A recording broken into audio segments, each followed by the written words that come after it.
And so please describe to me what the aesthetic look is exactly. Well, like this guy here. Yeah.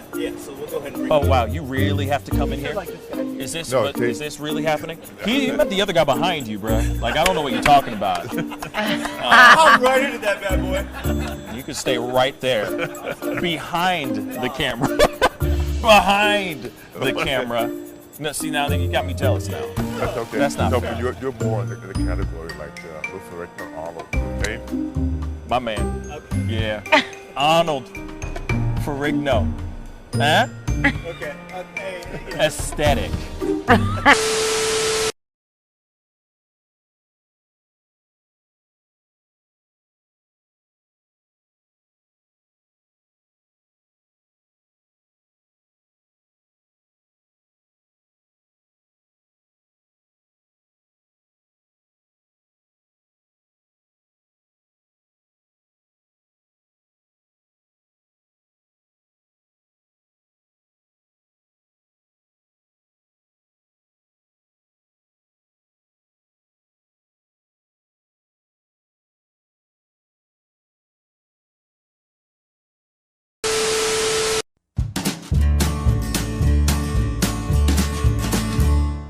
That's great, partner. You two ever go out place everything in its proper place? That does not make sense, but we usually do go. We head to Kroger's, and we work. Oh, yeah. I've got a lady waiting for me back home also. She has the most beautiful scrotum.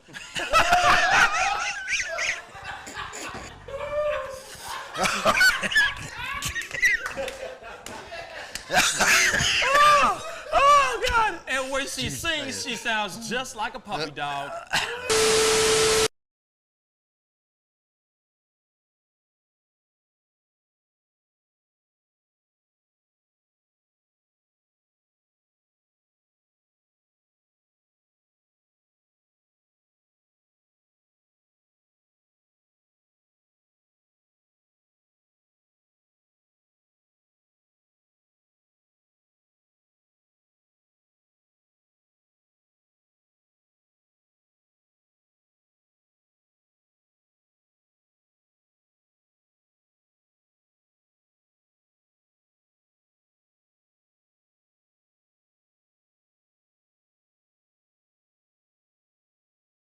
How do you nail a photo? Just gotta get in the mode. You gotta talk with your eyes. Talk with your eyes. Talk with your eyes. You Okay, gotta so have the eyes can expression. you show me a little bit of something, like to this camera? I would love to know how to do this. I just want to know. Well, how I do you do it? mean, Teach the me smile, something. You can get the sexy eyes. Then you know you gotta get the smile going on some shoes, but you know. Wait, hold up. You got. I got when try it's this time, with when, you. when it's Hold time on. to laugh, I gotta try you this gotta with think you. of something funny All and start laughing. Do it again. Do it again. How do you do it? Teach me. Sexy eyes. The sexy eye. This is sexy eyes right here. Smizing? Smile. So you're smizing. Smile. Okay. And then you gotta get the. No, I look like I need to take a poop or something.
Wish words were like little toy guns. No sting, no hurt, no one, just a bang, bang. Right? Is that it? Yeah, it's something like that. Just a bang, Toy bang, guns. rolling off your tongue. Toy guns. It's no smoke, no Bang, bang. bullets. Water guns. All right.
Good morning, everybody, and welcome to the Pascal Show. Yes.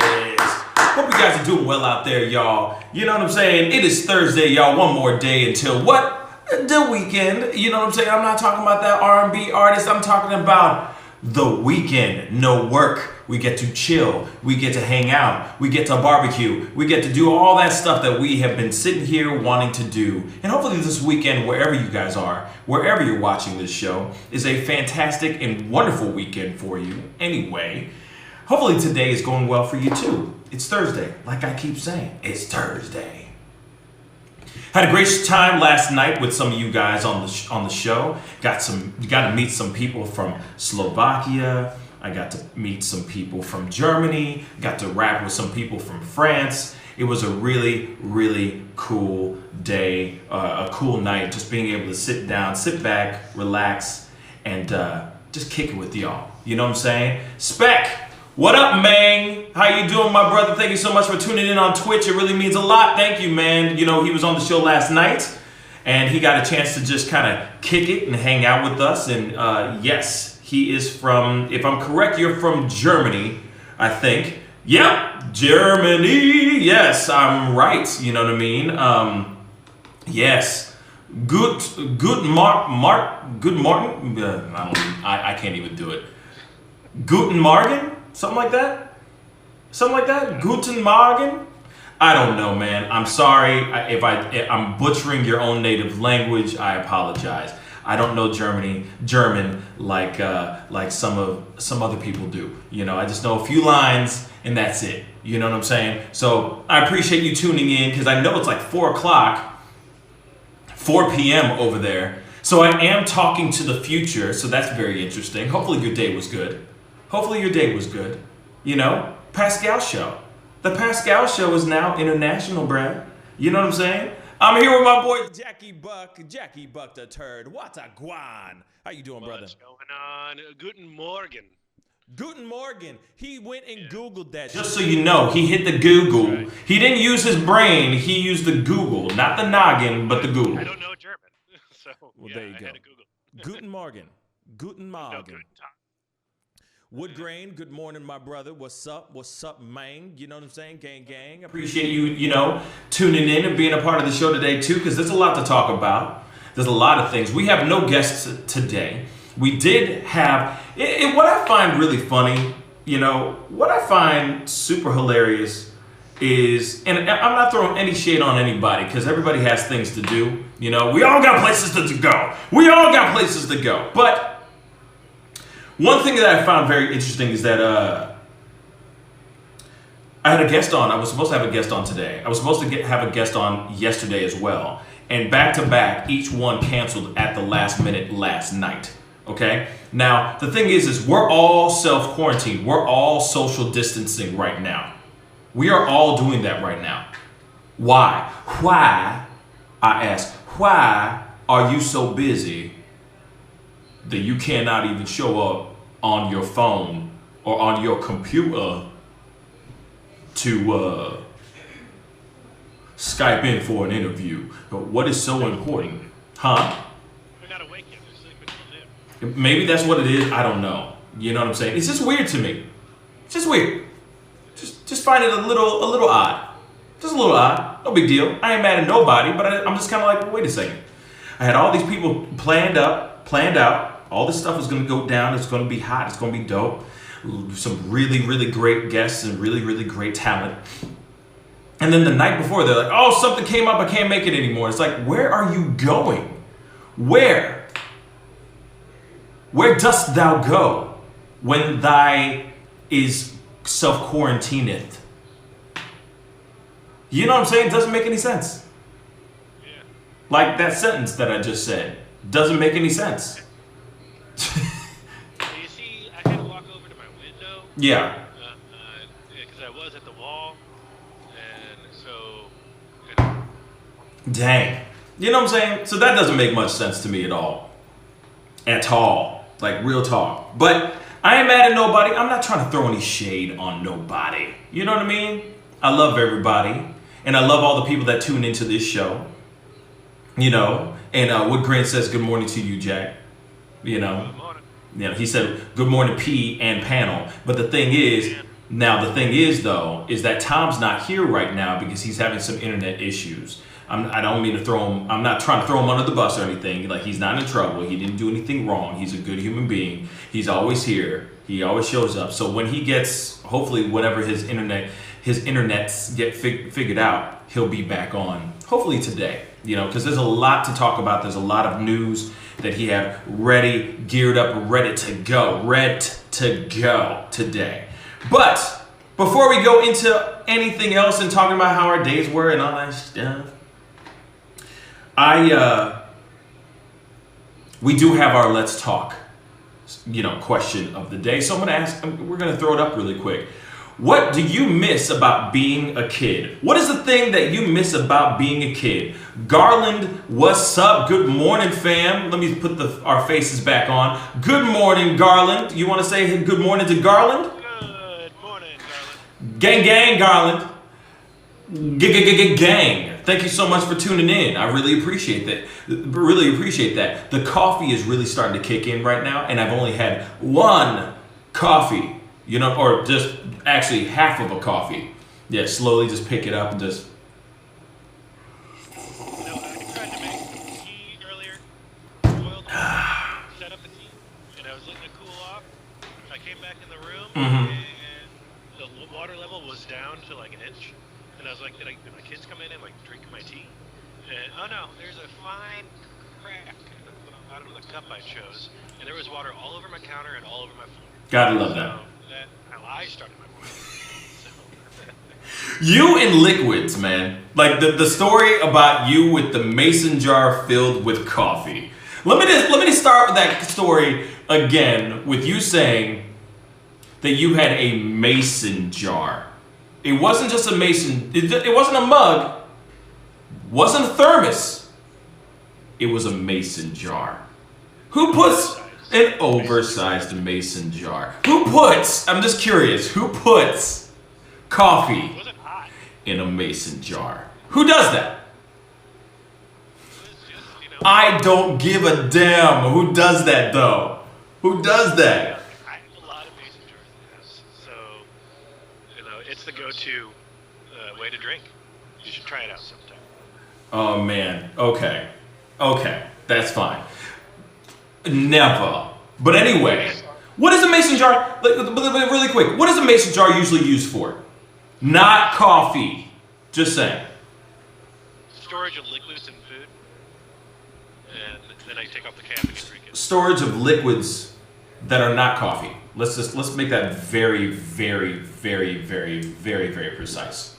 Very, very real and very, very precise. Okay? No. Mason jar for coffee. That makes no sense. That literally makes no sense. Garland has already started commenting and answering the question down below, which I do really appreciate, and I'm going to throw that back up because we are going to be doing that in the next 7 minutes, this conversation. So, what the Let's Talk question of the day, or the Let's Talk segment today is, what do you miss about being a child? Pascal Show. What do you miss about being a kid? All right. So definitely get the comments going down below. We appreciate all the comments and all that. Let's keep it funky. Let's keep it fun and all that. There is some conversations about Britney Spears and her crazy ass going on. We do also have some talk about not Britney Spears, Ellen DeGeneres. That's kind of our headline conversation here in a little bit. That's going to be in our 10 o'clock hour. And of course, we do have the conversation about Orlando Brown accusing Will Smith of raping him.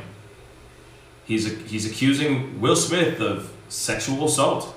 That is crazy. That is another type of crazy. But we're going to talk about that as well, because we do have a very, very colorful video that we're going to be playing later on in the 10 o'clock hour. So be sure to tune in for that, because that is definitely something you don't want to miss. It is insane. It's a special kind of crazy. So that'll be on in a little bit for sure. But yes, man, anyway, as I was saying, a mason jar. A mason jar. We got that garden, man. We got, we store things. That's what we do. Not coffee, though. Just not coffee, man. That's the thing. I'm trying to wrap my mind around that. I have not used a mason jar for coffee since then. Of all things. You have shamed me enough that now I no longer will use coffee in a mason jar. You are literally having post PTSD. You're literally walking over there and you're like, no. You see the mason jar, and the mason jar is talking to you. It's like, hey man, you want to put coffee in me? You want to drink out of me? Come on, buddy. Remember that one time? We had a great time. And you're like, no! Pascal told me not to do it ever again. No! That's really what's going on here? That's really what's going on here. Oh my Lord. You've been that traumatized. You've been that traumatized, bruh. I gotta use these little tiny cups.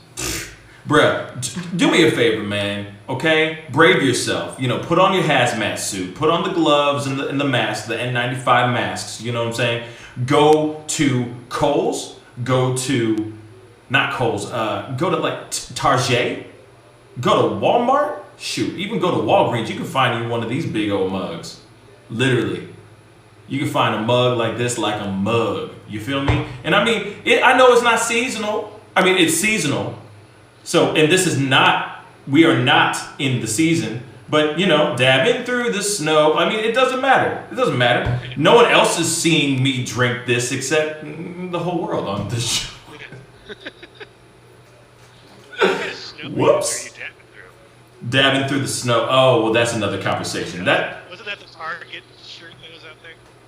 Oh, with the lines and stuff? Yeah. And it said, let it snow. It was like, let it snow, and they had little lines of, little chopped out lines of snow. Yeah. And a very happy snowman just Yeah. The review process over at Target is not the most Not really. thorough. Not really. But at the same time, though, there's a lot of people out here that would have worn that T-shirt, that shirt, just to be funny. Sure. There's a lot of jackasses out there, yo.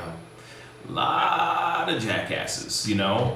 And like I said, real quick before we continue for the next few minutes, and I see some people starting to jump in. Our Let's Talk question for our 9:30 talk is: what do you miss about being a kid? What do you miss about being a kid? So go ahead, keep those comments going down below. Don't be shy. Don't worry. We're not going to judge as long as it's not something weird, like controversial. Then it's weird. Then we have a problem, and we don't need anything weird and controversial. My strange uncle. Oh, I miss him. Yeah, man, I miss. Yeah, like of course you had to say it. Thank you, Jack. Thank you so much, Jack. I appreciate that, Brett. You know what I'm saying? Life without you is like life without you. Better life? I don't know. I'm just saying stuff. I'm sorry, man. I'm sorry, man. I'm sorry, man. You know, how are the kids, by the way? Things good? They're doing good, yeah. They are getting sick of the same food every morning. What are you? When are you guys going to the grocery store again? What are they eating? Like raw oats or something? What the hell? No, we do cereal, and we got oatmeal, and they used to eat eggs, and then they got tired of eating eggs, so now it's a lot of Cheerios and Rice Krispies is what they've been going to. But you gotta throw some fresh fruit in there for them to make it a little bit healthier. Word. So, That's nice. But that's still very nice. the eldest is like, when are you going to the store? Give me some variety. Can you get some Eggos like Pascal talked about at the yesterday morning show? Please. Yeah, I feel you though. Trust me, I feel you. After some time, you're like, oh man, if I have to eat this one more time. One more time. But that's the thing. We are very lucky to have, that's one thing that we're very, very lucky to have, is that we have a choice, that we have variety. God forbid if everything was to go, like, if ish was to hit the fan that hard, I would be, then obviously we wouldn't have much variety anymore. You know what I'm saying? We wouldn't have much choice, which would really, really suck. Really, really suck, So I'm very thankful that we do have a choice here. You know what I mean? Woodgrain said, I have some red poison in my mason jar now. Bruh. Honestly, Type of weed. I'm assuming that is what it is. Yes. It's a type of adult tobacco. It's adult tobacco. What am I saying? Wacky tobacco. You know what I mean? It's that good. It's that ooh wee. You know what I mean? Yes. But yes, definitely keep the comments going down below and all of that. We're gonna go into a quick commercial break. When we come back, it is Let's Talk. This is the Pascal Show. Bye.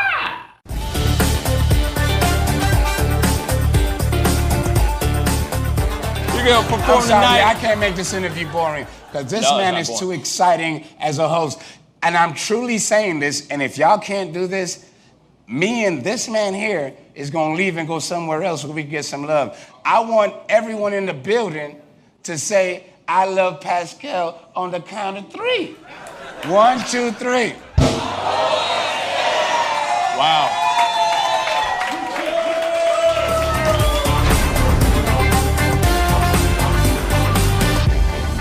Homeowners and property managers, if you're looking for effective and humane ways to remove wild animals and deal with the damage that they have caused, we have good news for you. Introducing Wildlife Command Center. We are the only wildlife company that checks 70 different areas on a structure to determine the answers to the following questions.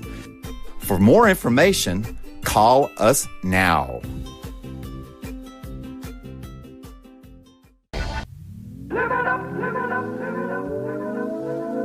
The Fur and Leather Center, providing the highest of fur and leather goods.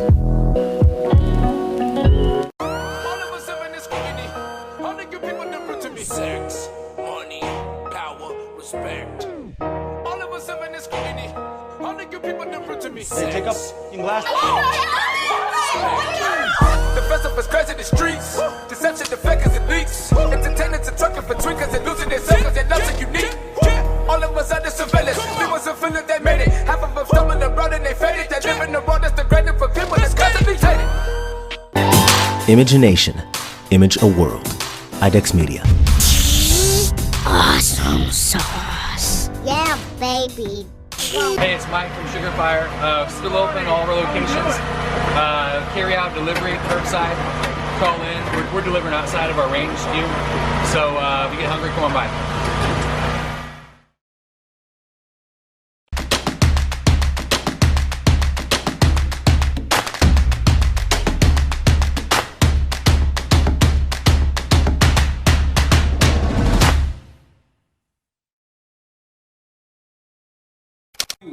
Welcome back, guys. Thank you guys so much for tuning in. And like I always say, if this is your first time checking out this show, please go click that like button on our Facebook page. And if you're watching this for the first time on YouTube, sup? This is the Pascal Show. Please go crush that subscribe button on our YouTube channel. We're working towards getting to 10,000 subscribers. I know, it's really not that bad. I mean, it's not like I'm sitting here going, yo, I'm trying to get to 10 million subscribers. No.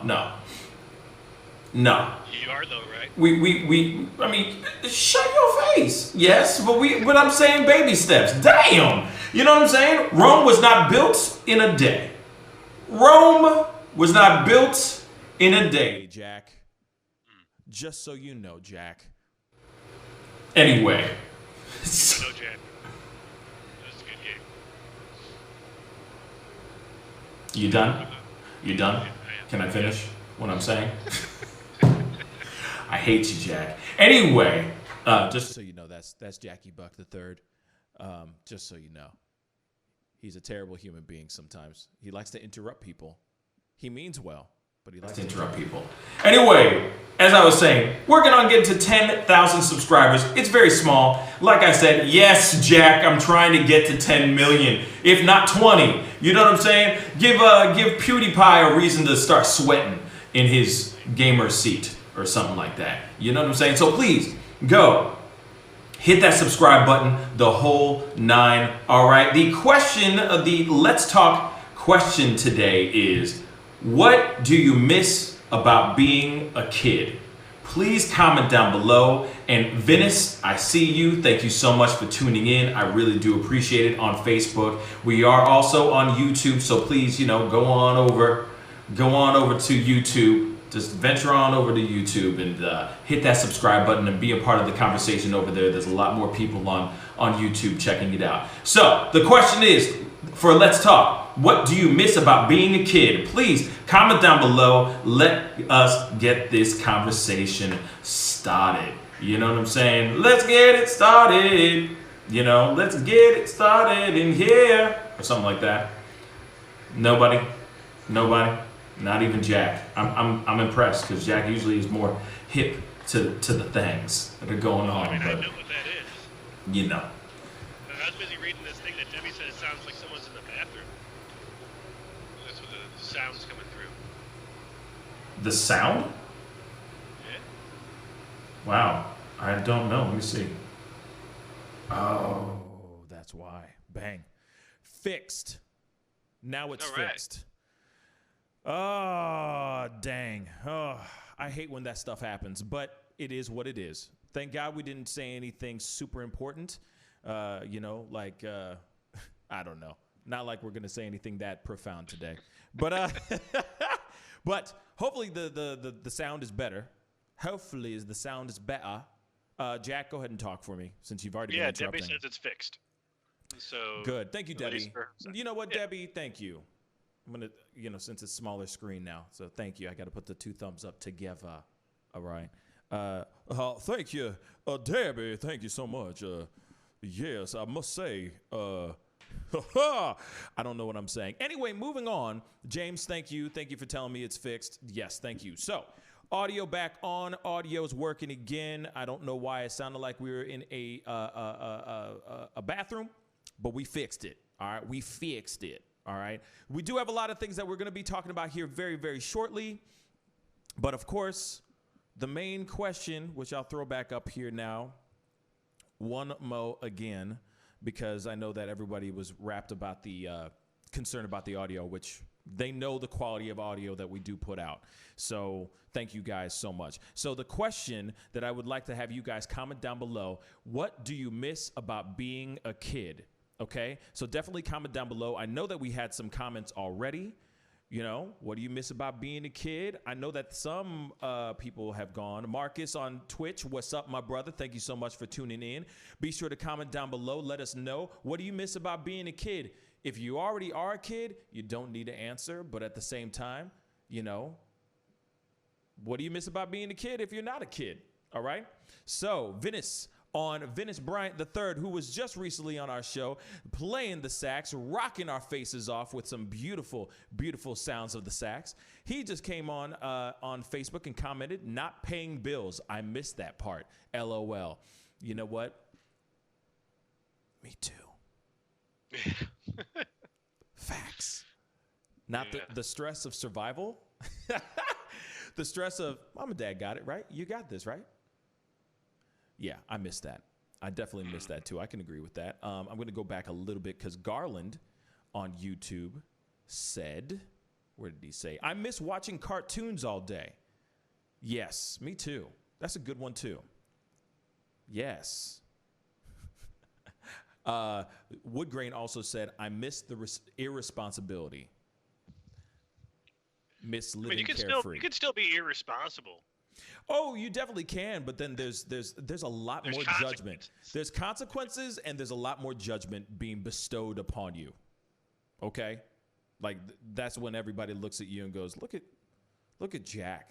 Wow, Jack has that Jack is a man child." You see what I'm saying? Man, he has no response. Like he does. You sound like my parents. Am I hitting too close to home? So you have some people that some Reddit comments, right? Yep. Let's throw those in. Let's sprinkle those into the conversation because I got some other people starting to put in stuff in the comments. Got the Brig Star says getting excited about birthdays. Getting excited about birthdays. Yeah. Amazon IW says no responsibilities. Word. It's pretty straightforward. Juan 1879 says no pressure. Ooh, that's a good one too. Yeah, it's a different type of parents then. Debbie also said, oh well, actually Marcus on Twitch said playing on my PS2 and Wii, and then James said all on Dad's dime was pretty easy. Very nicely done. Yeah. And then, of course, Venice said, not paying bills. So what else do you have on Reddit?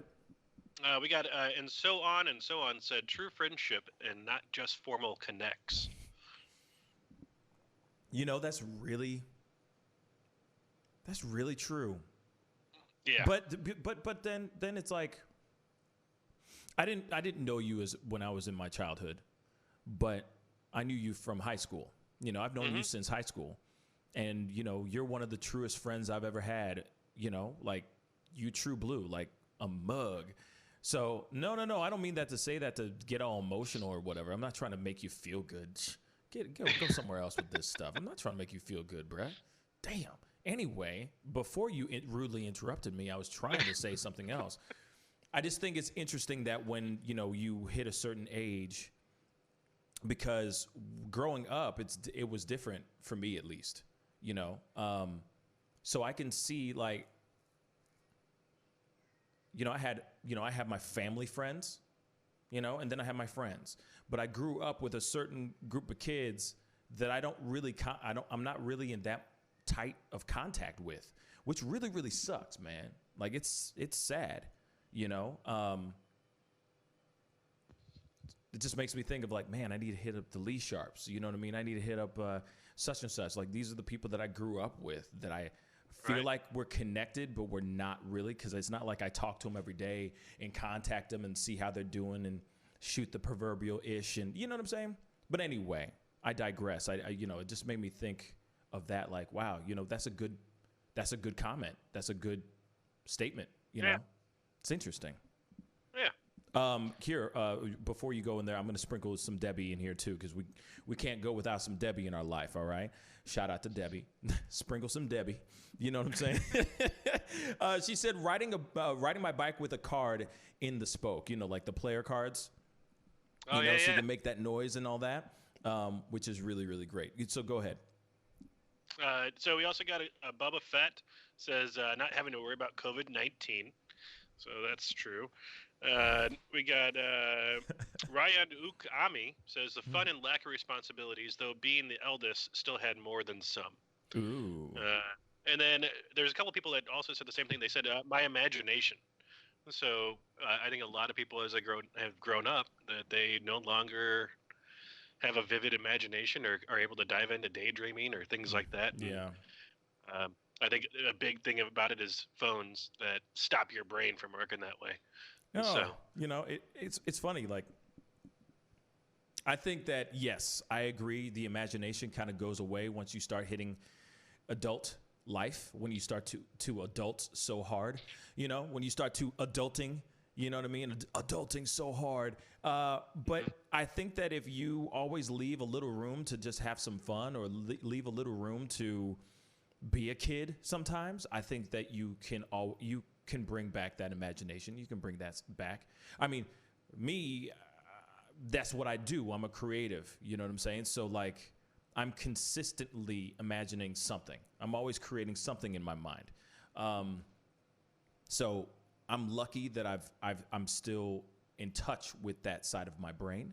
But yeah, there are a lot of people that, I mean, it's like, man, if you could just loosen up a little bit, like, everything's going to be all right, you know? I mean, I could say that same stuff to myself too, but you know what I mean? It's kind of like, hey, have some fun with your, you know, have some fun a little bit. You know what I mean? Debbie said, I disagree. In my mind, I'm married to Denzel. You know what? Hey, everybody's got a dream, baby. Everyone's got a dream. You might as well have it with Denzel. You know what I'm saying? that's kind of going from like imagination to fantasization. Yeah, that's a fantasy. That's definitely a fantasy. That's an adult thing. that is definitely an adult thing. That's some fantasy stuff right there. You know what I'm saying? But hey, you know, you're more than welcome to be as creative as you want in your own private cranial domicile. You know what I'm saying? You got your own rights in your private cranial domicile. You see what I'm saying? Enjoy that brain, because, you know, at some point we all lose it. Or we start getting really creative, and then that's when they go, oh, it's dementia. Oh, it's Alzheimer's. You know what I'm saying? Yeah. So enjoy it now. Be creative now. Don't lose that part of you. You know, I feel like everyone should have their inner kid. You know what I mean? I think everyone should be able to tap into their inner kid every once in a while. You know, that's why we have kids too, because it makes us want to, it forces us to relive those things that we used to do, you know? Oh, playing pretend. Oh, we're sipping tea, but we're really not. Ooh, you know what I'm saying? That kind of stuff, you know? There's a bunch of people right now that are having to do that haven't been forced to do it 5 days a week, like during the weekday, that are challenging their imagination and their play skills. Facts. Really hard. Facts. You know what? What's really, really funny? It's funny that you mentioned that, because there is a clip, there is a video of, what's her name now? Drew Barrymore.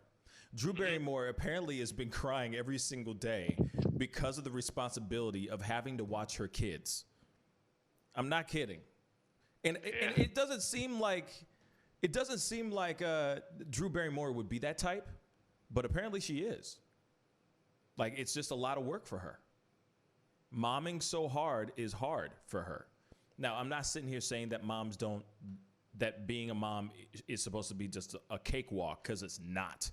But I feel like a lot of mothers that aren't used to staying at home and watching their children I don't think a lot of them are used to that vibe. You know, they're not used to being full court press mom. You know, they're used to throwing especially the moms that don't work from home, that are constantly, that are working elsewhere. They're usually throwing that responsibility to a nanny or some of them, the rich people like to say au pair. You know what I'm saying? And it's like, interesting.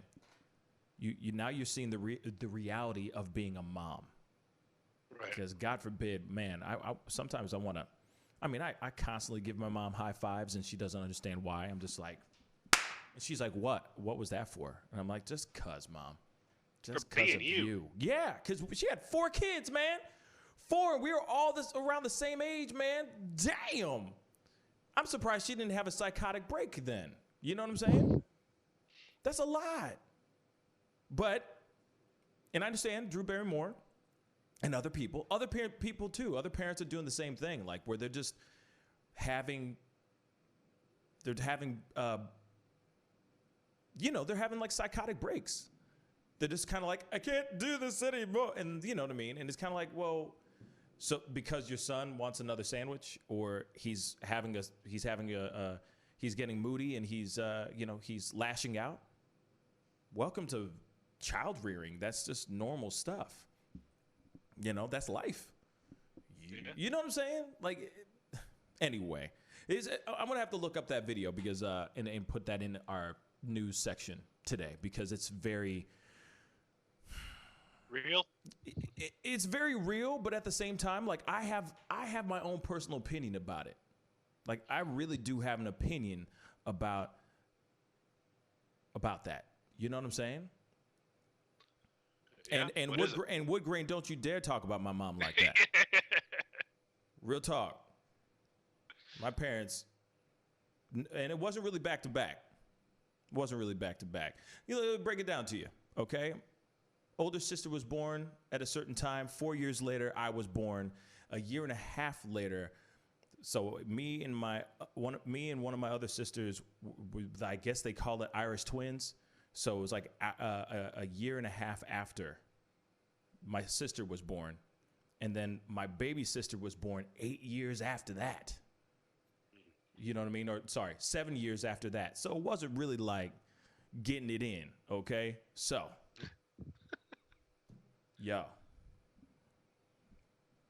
Just wrapped it up. You better put respect on my mom's name, all right?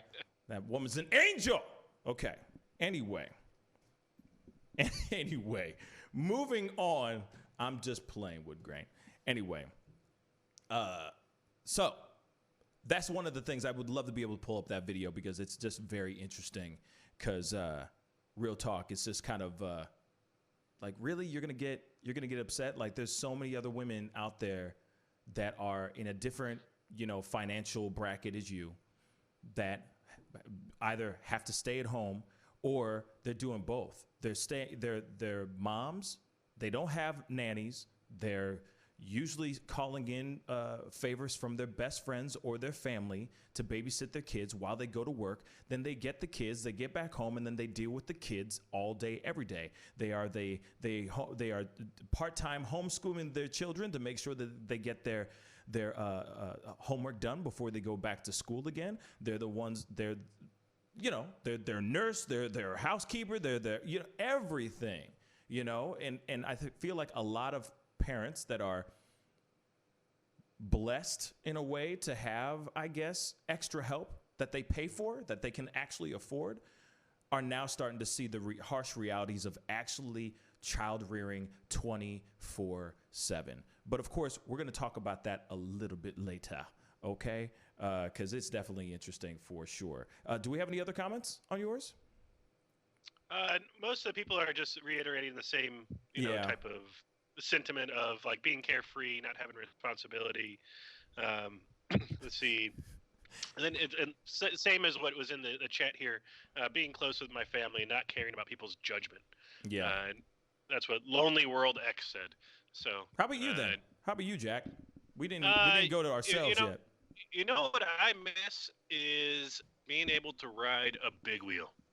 Man, I had so much fun as a kid with a big wheel, like running down those plastic wheels, doing like 360s, like drifting. Yeah, drifting. Drifting before drifting was drifting, bruh. Wow. Yeah. I forgot about the big wheels, man. Those were life. Yeah. Remember when video games didn't matter? Remember that? Yeah. Remember when you just wanted so the thing that I missed as a kid, and I'm going to keep it straight funky. The thing that I really missed as a kid which sometimes I wish I still did. Sometimes climbing trees. I used to climb trees like a mug. Yeah. And just set up forts. You know, I never had a tree house or anything. I wish I always wanted to build one like myself and all that, and build a big ass tree house, you know. But I literally would just climb trees. You know, it was either riding my bike, because there was this crazy dirt trail in the secret bike trail that me and my friends found a long time ago. And I would go and ride that, and it would always have these really cool jumps and potholes that you have to hop over and all that stuff. So there was always something going on, you know, a rocky, dusty road that got you through these weird backwoods and all that. It was really, really dope. So I used to like climbing trees and just being out, like really outdoorsy and everything. So that's the one thing that I miss as a kid, is riding bikes and climbing trees.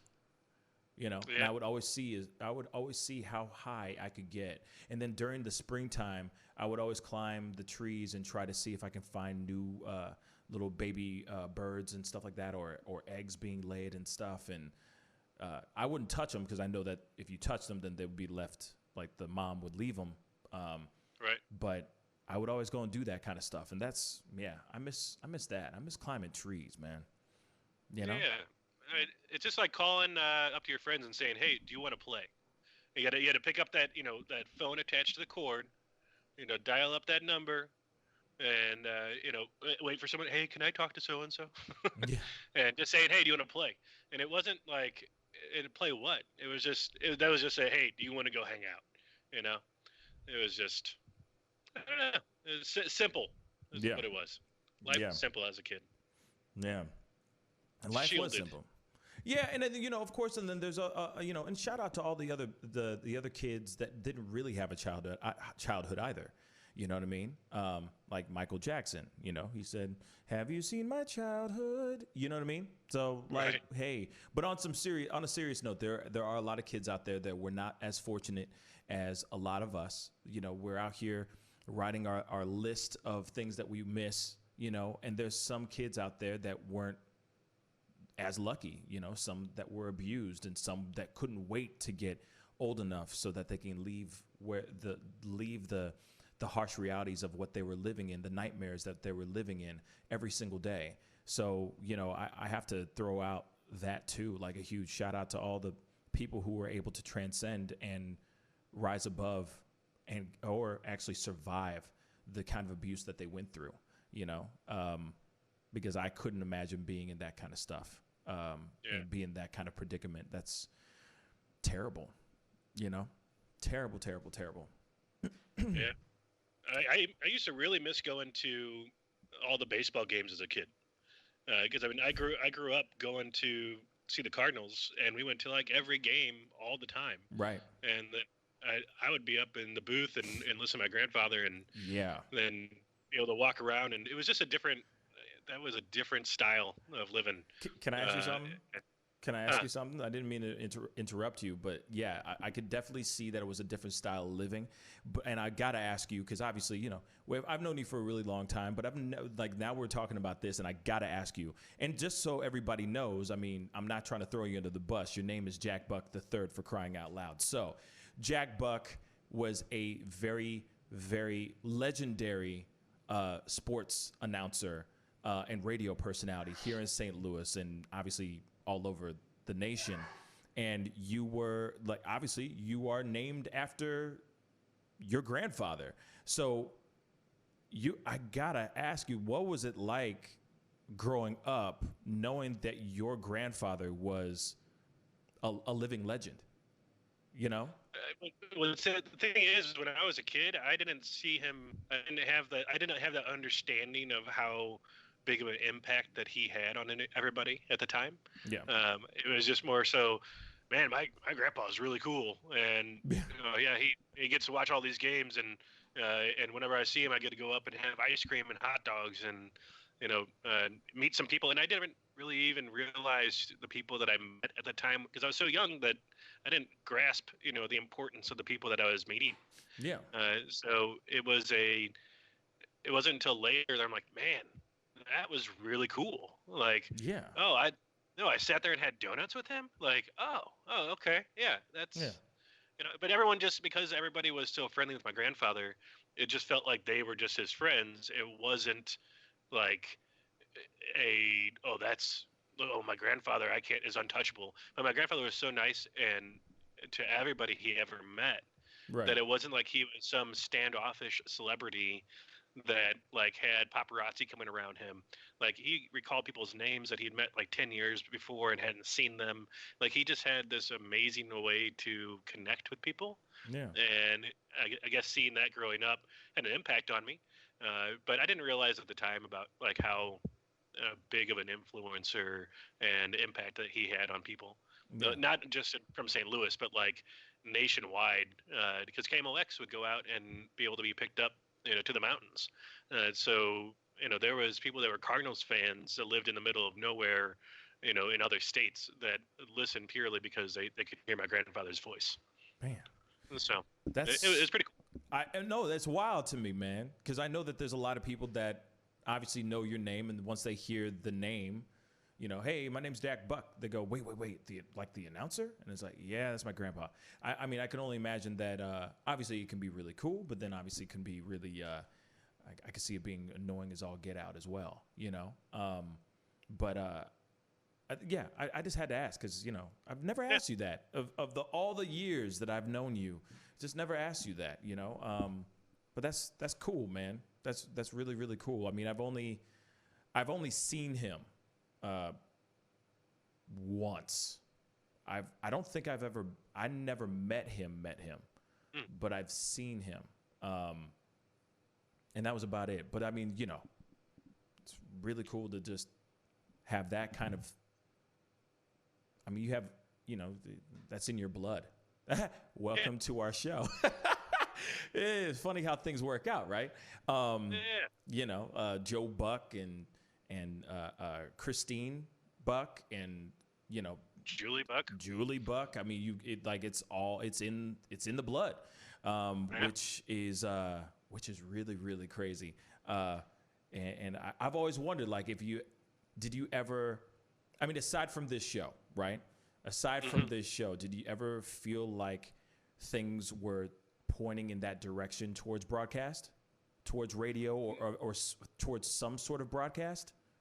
Definitely not sports, just because like I grew up watching sports and really enjoying them, but retaining stats and all the names and everything else like in one ear and out the other. Right. So like I like it takes a lot of training and education and constant like just going through people's information to be able to have good commentary throughout the day when you're doing different comments on different games. Yeah. And I never could remember those types of stats, and it just wasn't something that clicked with me. So I never really thought about it. Well, I mean, just going on and talking and randomly chitter chattering. Right. You give me some coffee and we're good to go. Yeah. No kidding, right? No kidding. Well, I mean, but that's why I feel like this lane is very good. For you and obviously for me to a certain extent, I'm sure there's a lot of people that would say otherwise, but, it's not like just because you're not sports stats and all that, doing the Joe Buck thing right now, doesn't mean that you can't have another lane, doesn't mean that you can't be on something else, which is, what we're doing right now. You do have the gift of gab for sure. So, obviously, like I said, it's in your blood. I'm going to ask you this, and I know you're going to probably hate me for it. I'm going to burn in hell for it. You're going to be angry. I know it. But can I ask you something?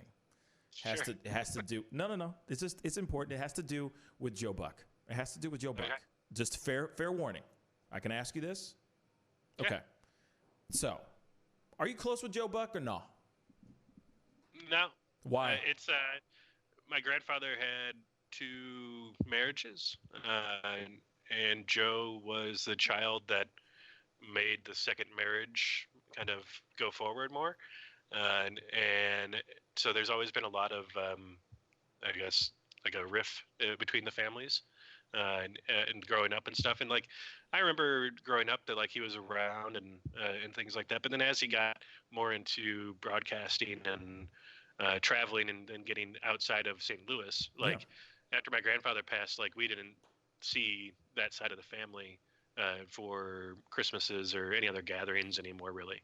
I know that there's extended parts of my family that would still talk to them, but they just were always more close than what my family was. And so we have a really big family, a lot of kids across the board, and a lot of grandchildren and stuff. So now everyone's kind of in their own world with great grandchildren and stuff. Those sisters and brothers from that original marriage are going to their own events, and it's really hard to get everybody to come back together. But I haven't seen Joe for several years. I think the last time I saw him was actually out at a bar. So it wasn't a I haven't seen him for events or things like that. I mean, I don't have anything against him.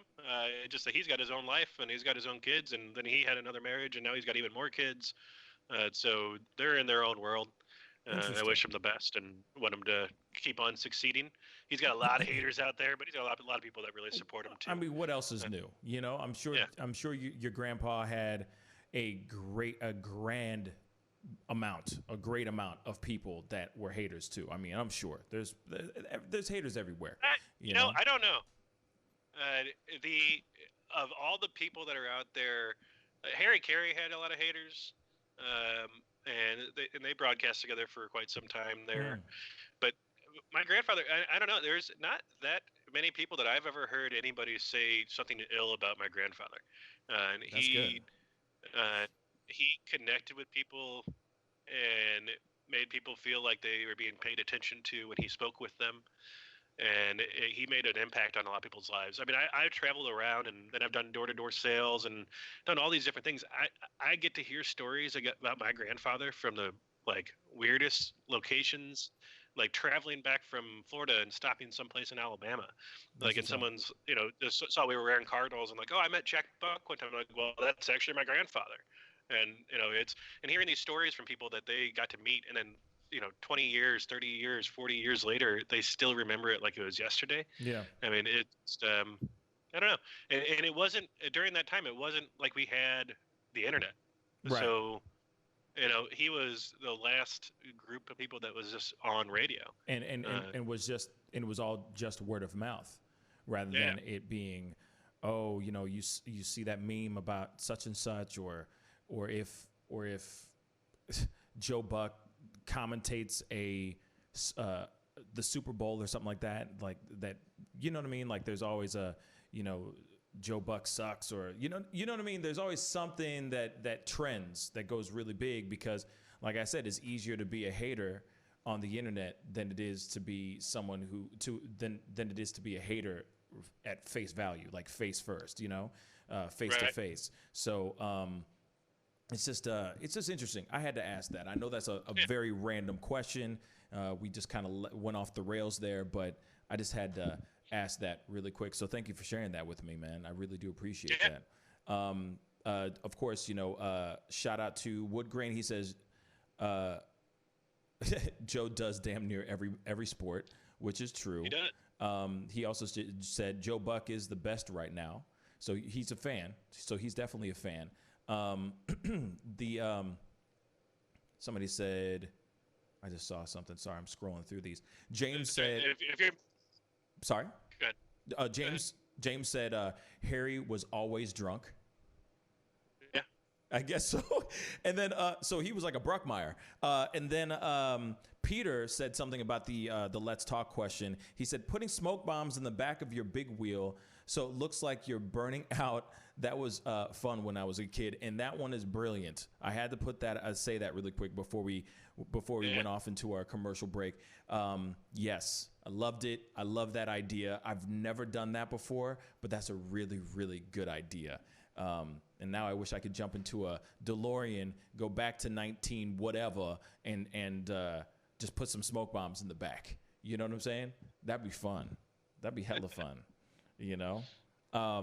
But anyway, we're going to go into a quick commercial break. When we come back, we're going to be talking about Ellen DeGeneres, Britney Spears, Drew Barrymore, other news as well in regards to what's going on, because there's a lot of news that we got to cover. So be sure to tune in. We'll be right back. This is the Pascal Show. Bye.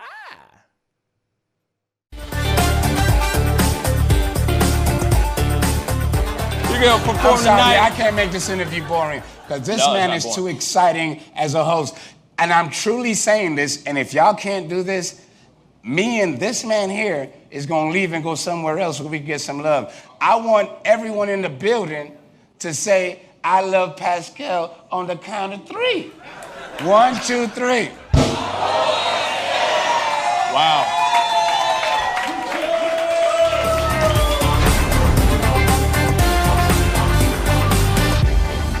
Homeowners and property managers, if you're looking for effective and humane ways to remove wild animals and deal with the damage that they have caused, we have good news for you. Introducing Wildlife Command Center. We are the only wildlife company that checks 70 different areas on a structure to determine the answers to the following questions. For more information, call us now.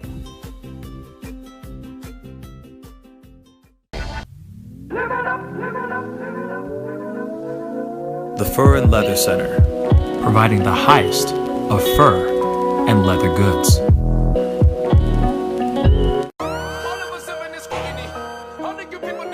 Sex, money, power, respect. All of us have in this community. All of you people different to me. Take up your glass. The festival is crazy in the streets. Deception, the fakers and leaks. Entertainers and trucking for tweakers and losing their selves and that's unique.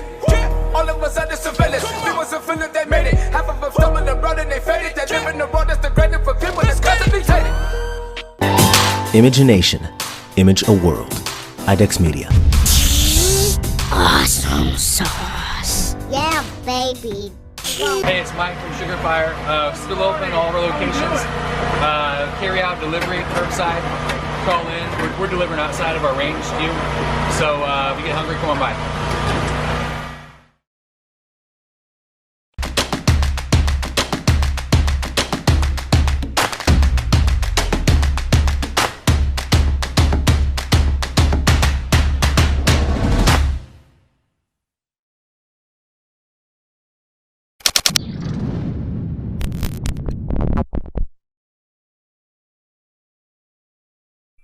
Homeowners and property managers, if you're looking for effective and humane ways to remove wild animals and deal with the damage that they have caused, we have good news for you. Introducing Wildlife Command Center, a professional nuisance wildlife management company specializing in providing animal removal for residential, industrial, and commercial clients. We are the only wildlife company that checks 70 different areas on a structure to determine the answers to the following questions. Exactly which animal are we dealing with? How is the animal getting inside the home? What kind of damage is the animal doing to the structure? Once we get the answers to all of these questions, we develop and write up an action plan to resolve the animal issue completely and provide a quote to implement that action plan. We perform a very in-depth 70-point wildlife inspection. From visually inspecting the highest point, the chimney, to physically crawling inside the attic space and looking for animals, chewed wires, fecal matter, chewed structural wood, we inspect everything. Our inspection process covers all of the following 70 points: animal-proof chimney cap, roof ridge vents, roof to soffit junctions, dormer fascia, attic gable vents, gutter lines, fascia trim, garage door, utility penetrations, water, gas, electric, and cable, bathroom vents, attic roof ridge vents, attic electrical, wiring, junctions, boxes, and lighting, concrete decks, additions, wooden crawl spaces, basement plumbing, penetrations, ceiling, floor, and wall. Wildlife Command Center's mission is to deliver the finest quality wildlife removal and pest control service that is safe for the environment. For more information, call us now.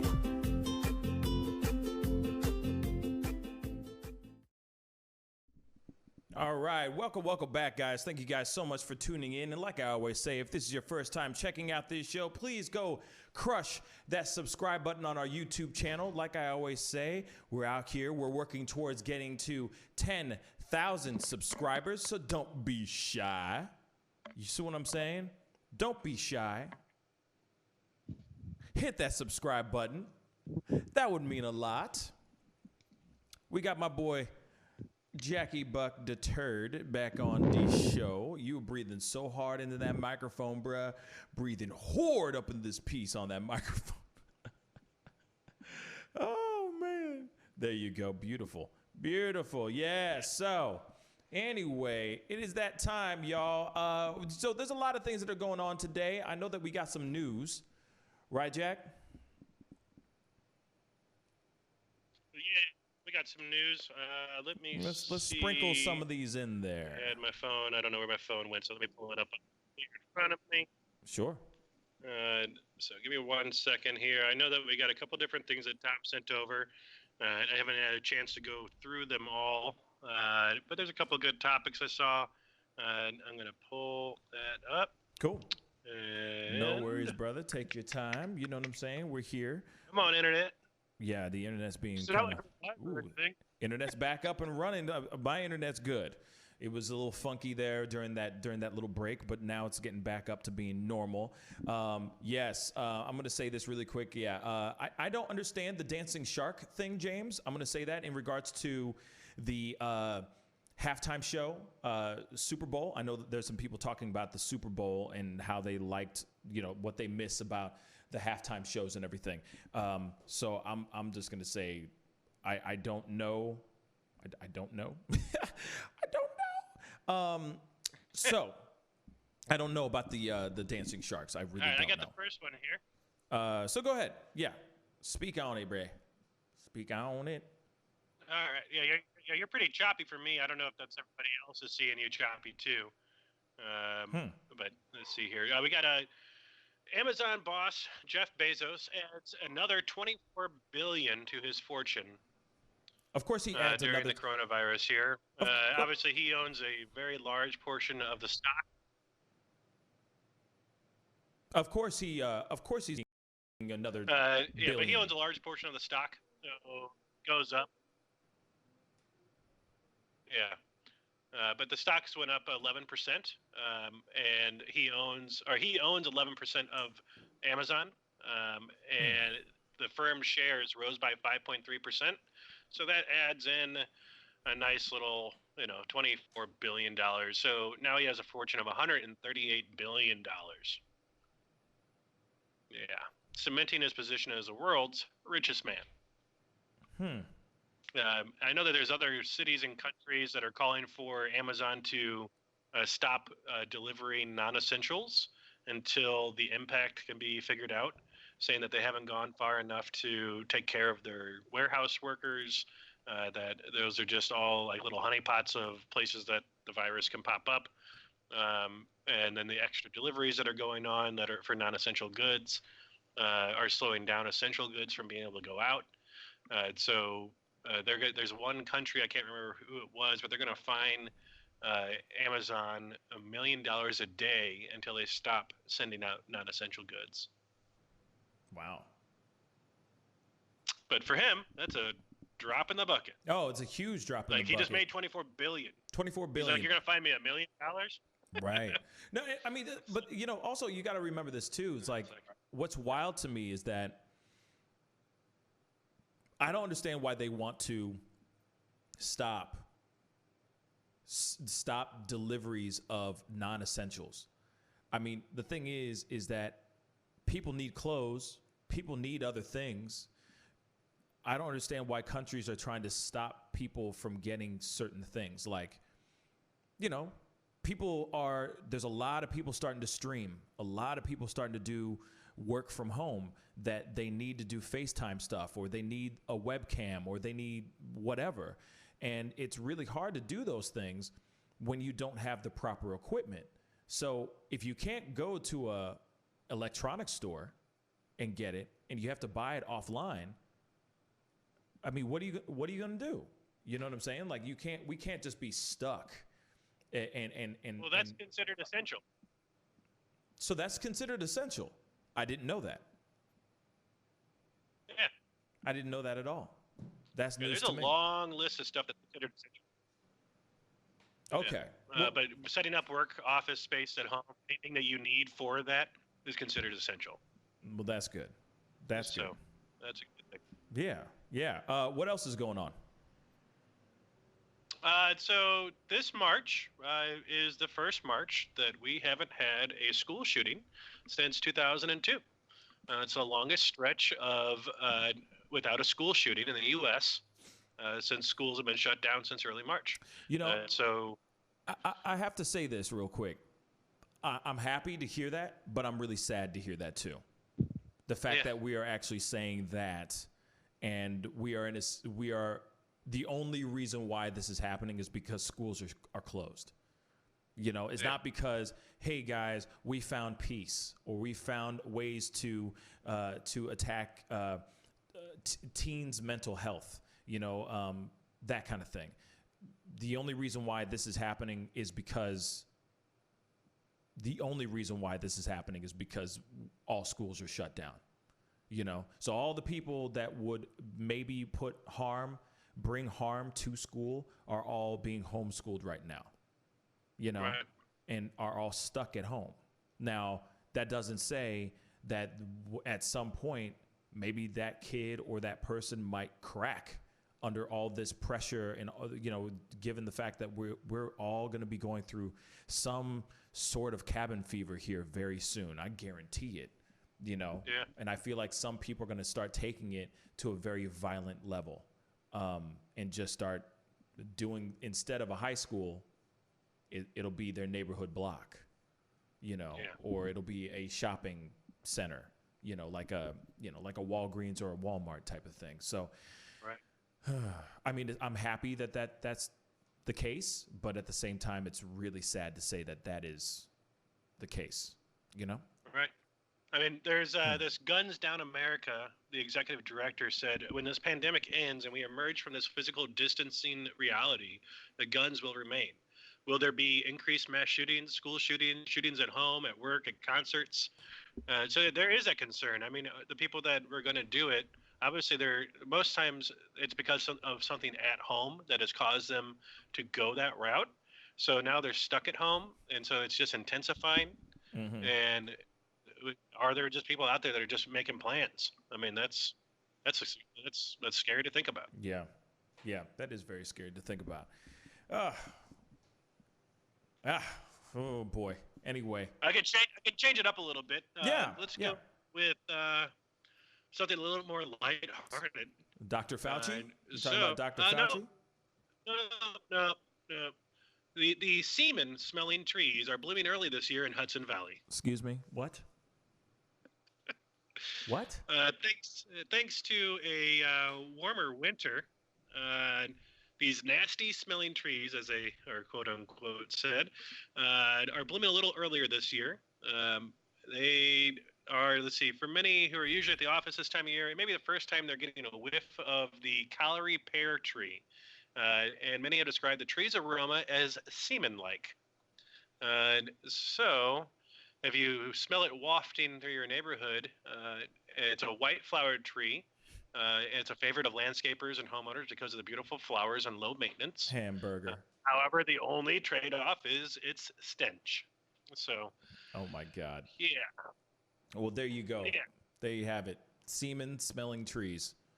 So, in other words, because I mean, you know, so it smells like bleach. It's similar because it's made of the same chemical compounds as ejaculate, says scientists. That's random. So. That's funny. So we got that going on. That's interesting. No. I mean, that's definitely interesting. Weird, right? Say that again. Nature is weird. Nature is weird. People are weird. Speaking of people, how about that Dr. Fauci one? I know that's an interesting one too. Kind of light and funny. Yeah. So we got Dr. Fauci over here, and this is something to do with Tinder. Let me get this loading up here. No worries. Wow. I don't know if he's on Tinder. He might be. You never know. Yeah. But he says Dr. Fauci endorses. Oh my gosh, my computer's running super slow. Well, he said something along the lines of he was definitely endorsing Tinder hookups, but proceed at your own risk. Proceed with caution. He said, hey, if you guys want to get started, with dating and all that, or you're feeling lonely and you want to go and use the Tinder, just proceed with caution. You're going at your own risk, because you could get the Rona. It's funny because you mess around and you could get the clap. Now it's like you mess around and you could get the Rona. And he said something along the lines of that for sure. Yeah, so he said if you're swiping on a dating app like Tinder or Bumble or Grindr and you match with someone you think is hot, and you're just kind of like, maybe it's fine if this one stranger comes over. What do you say to that person? It's I guess there's relative risk is what they're looking at. If you're willing to take the risk, and everybody has their own tolerance of risks, you could figure out if you want to meet somebody. Bruh. So, and Dr. Fauci has been named a candidate for one of People's Magazine's Sexiest Man Alive Awards. Excuse me? He must know what he's talking about. Yeah, he must know. Most definitely. He getting it in, apparently. He getting it in. He Dr. just said, go Fauci. if you're up for the risk. If you're okay with getting coronavirus because you went and got some, then that's good for you. Like he totally. We kind of cool talked with about that before, saying should these dating sites be shut down until we figure out until the curve is flattened, I guess. And I guess the curve is starting to flatten in certain areas, but I feel like that would lead to a spike. So, I mean, apparently that is where it is flattening to a certain extent. In certain areas, but obviously New York City there is no flattening right now. It's just keeps spreading and spreading and spreading, and it just doesn't stop.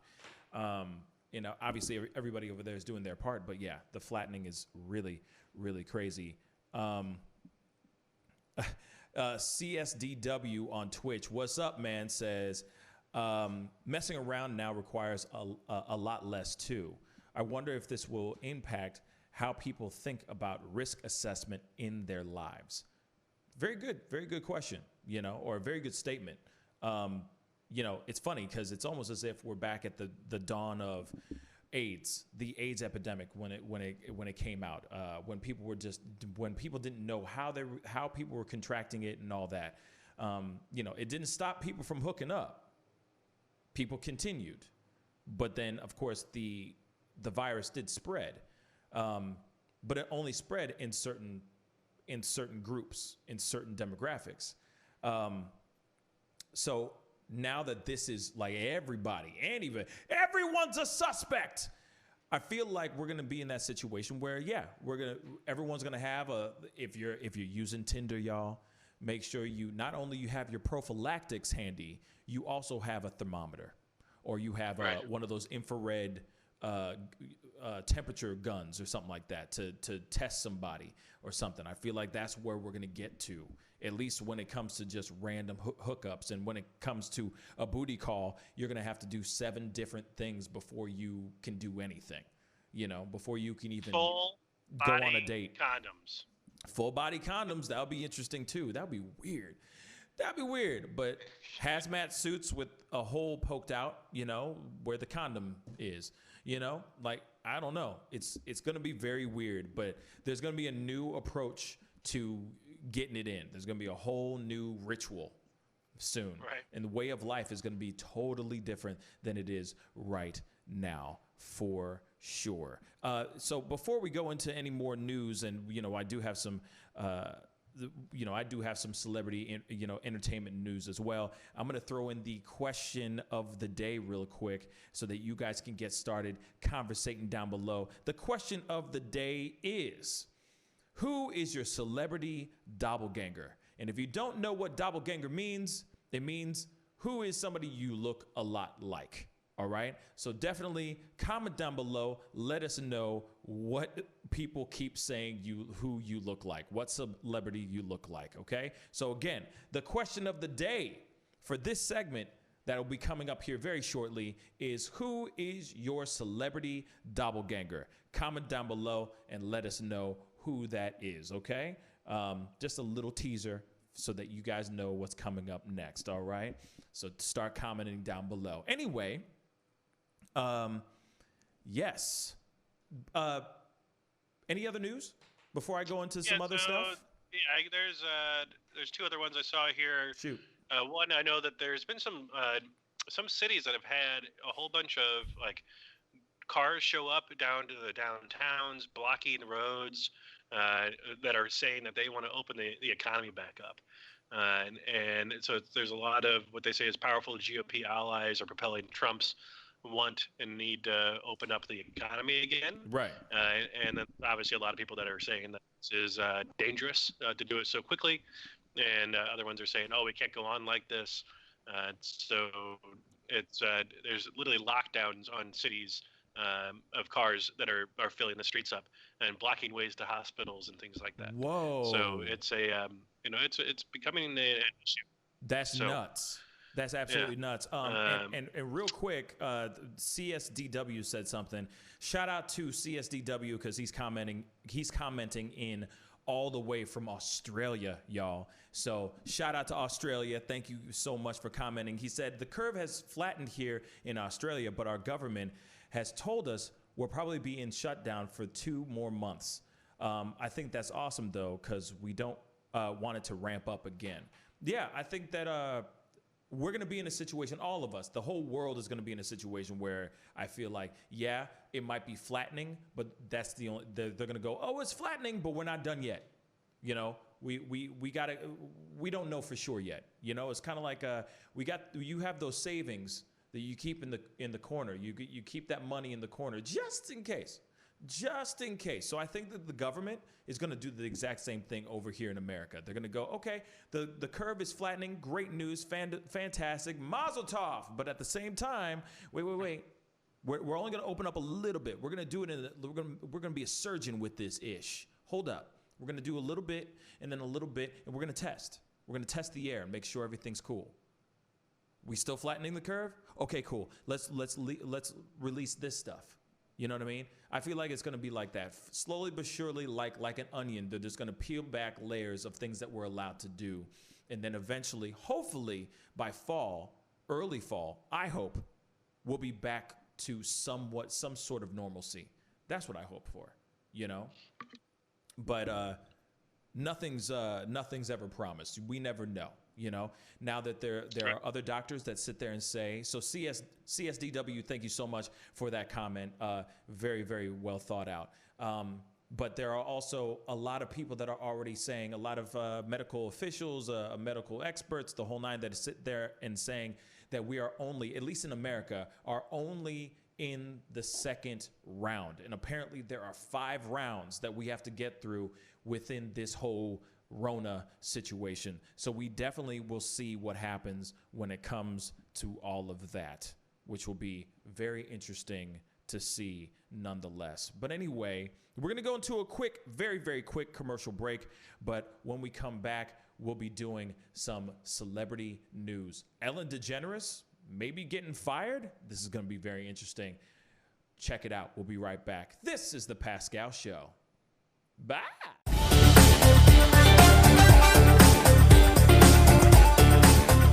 You're going to perform tonight. I can't make this interview boring because this man is too exciting as a host.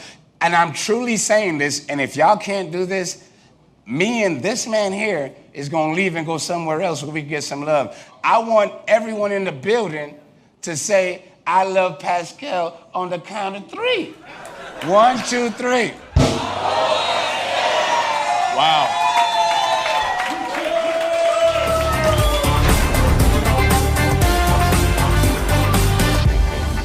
homeowners, and property managers. If you're looking for effective and humane ways to remove wild animals and deal with the damage that they have caused, we have good news for you. Introducing Wildlife Command Center. We are the only wildlife company that checks 70 different areas on a structure to determine the answers to the following questions. For more information, call us now.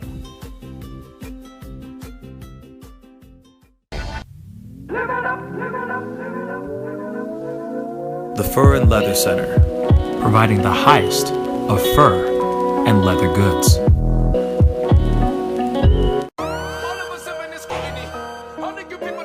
Sex, money, power, respect.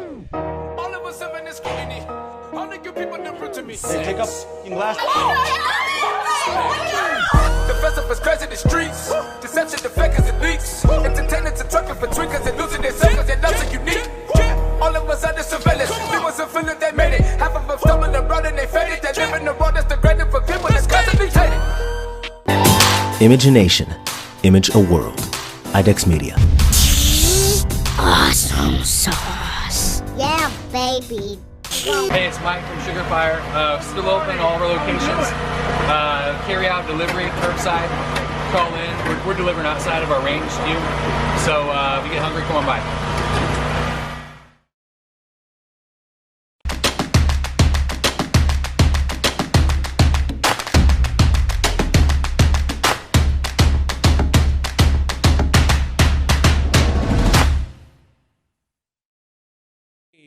Welcome back, guys. Thank you guys so much for tuning in. And like I always say, if this is your first time checking out this show, please go click that like button on our Facebook page.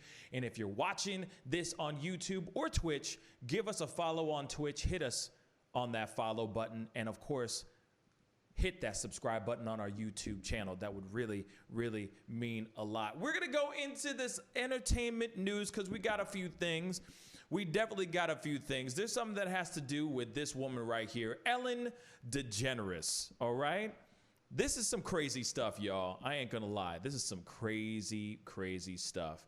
There has been a petition to replace Ellen DeGeneres with Ellen Page.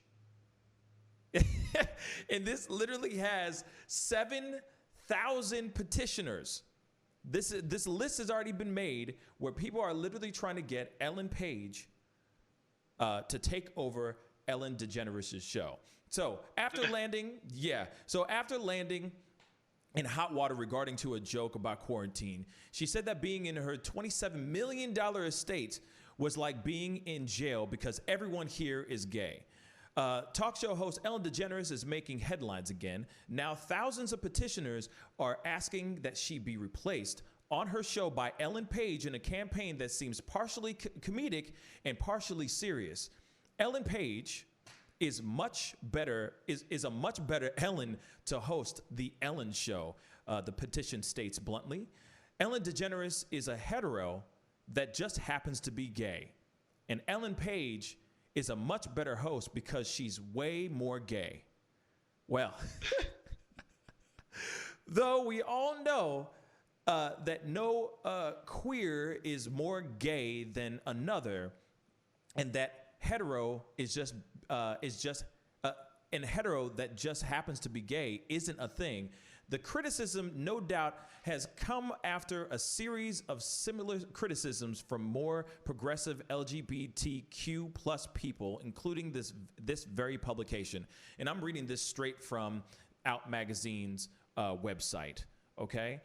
So DeGeneres has been criticized for befriending the notoriously anti-LGBTQ former president George W. Bush, as well as defending her fellow comedian Kevin Hart's messy homophobic past, particularly when this probably wasn't even her place to begin with to make those comments or to be supportive.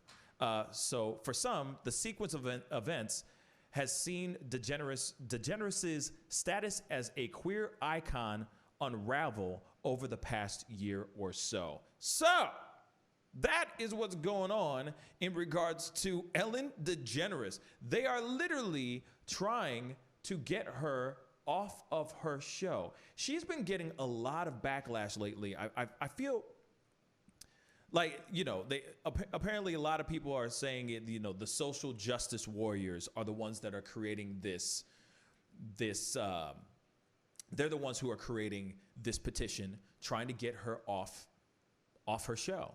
Now, there has been a lot of backlash before she made that one joke in her $27 million estate about, being in jail is like because everyone here is gay. But I don't know how to really respond to this situation because, bruh, come on, y'all. Like, it's Ellen DeGeneres. She will always have that show until she steps down, or unless she says something extremely bad. Ellen Page, though, I don't see her being very host material, personally. I understand Ellen, like her name is Ellen and Ellen DeGeneres, and like switching them out so then you don't have to change the name and all that. But at the same time, like, I wouldn't say that she's the best pick to take over Ellen DeGeneres' slot.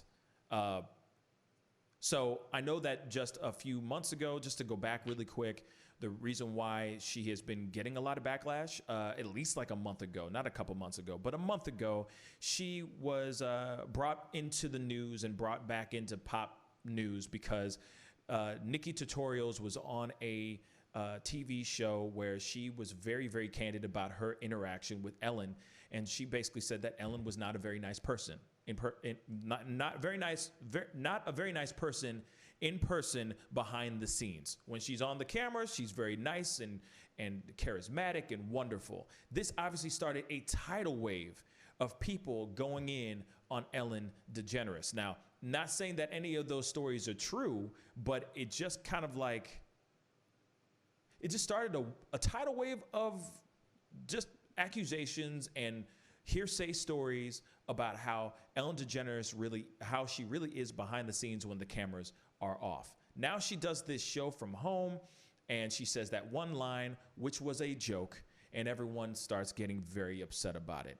So now there, obviously, like I just said, the SJWs are out here trying to cancel Ellen DeGeneres. And personally, I don't know how to respond to it. I'm still trying to wrap my mind around this whole thing. Like, damn, like now you're trying to say just because she sat next to President, former President George Bush, G Bush,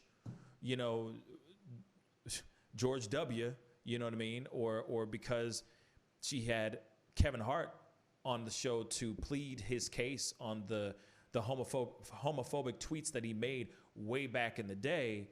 I don't know. I don't know if that's really enough for someone to be canceled or for someone to lose their show. I don't know, Jack. What do you think, man? Yeah. I mean, I think everyone right now is kind of bored, and they just want to pick on whatever they can pick on. And I don't know, Ellen can be mean. She scares everybody whenever she gets the chance to do it. But also, I mean, she does so much good for people. There's no way ever that they would cancel her or take her off. If she had said something that was racist, yes. Oh, absolutely. But it's okay because she's gay, right? So and it was a it's joke. Like she was saying something with her. Now, it is a tough line to say about prison. I don't know. It was a joke. Maybe a little unbecoming. I'll say this: it was a joke, and I also want to point this out though too. I'm going to keep it really straight funky with you about her giveaways and her giving back and everything. All of that is paid for. All of that is sponsorship. So it's not like she's going, I just went and reached into my own pocket and gave everyone a free TV in the house, in the studio. No, TCL TVs is paying for that spot.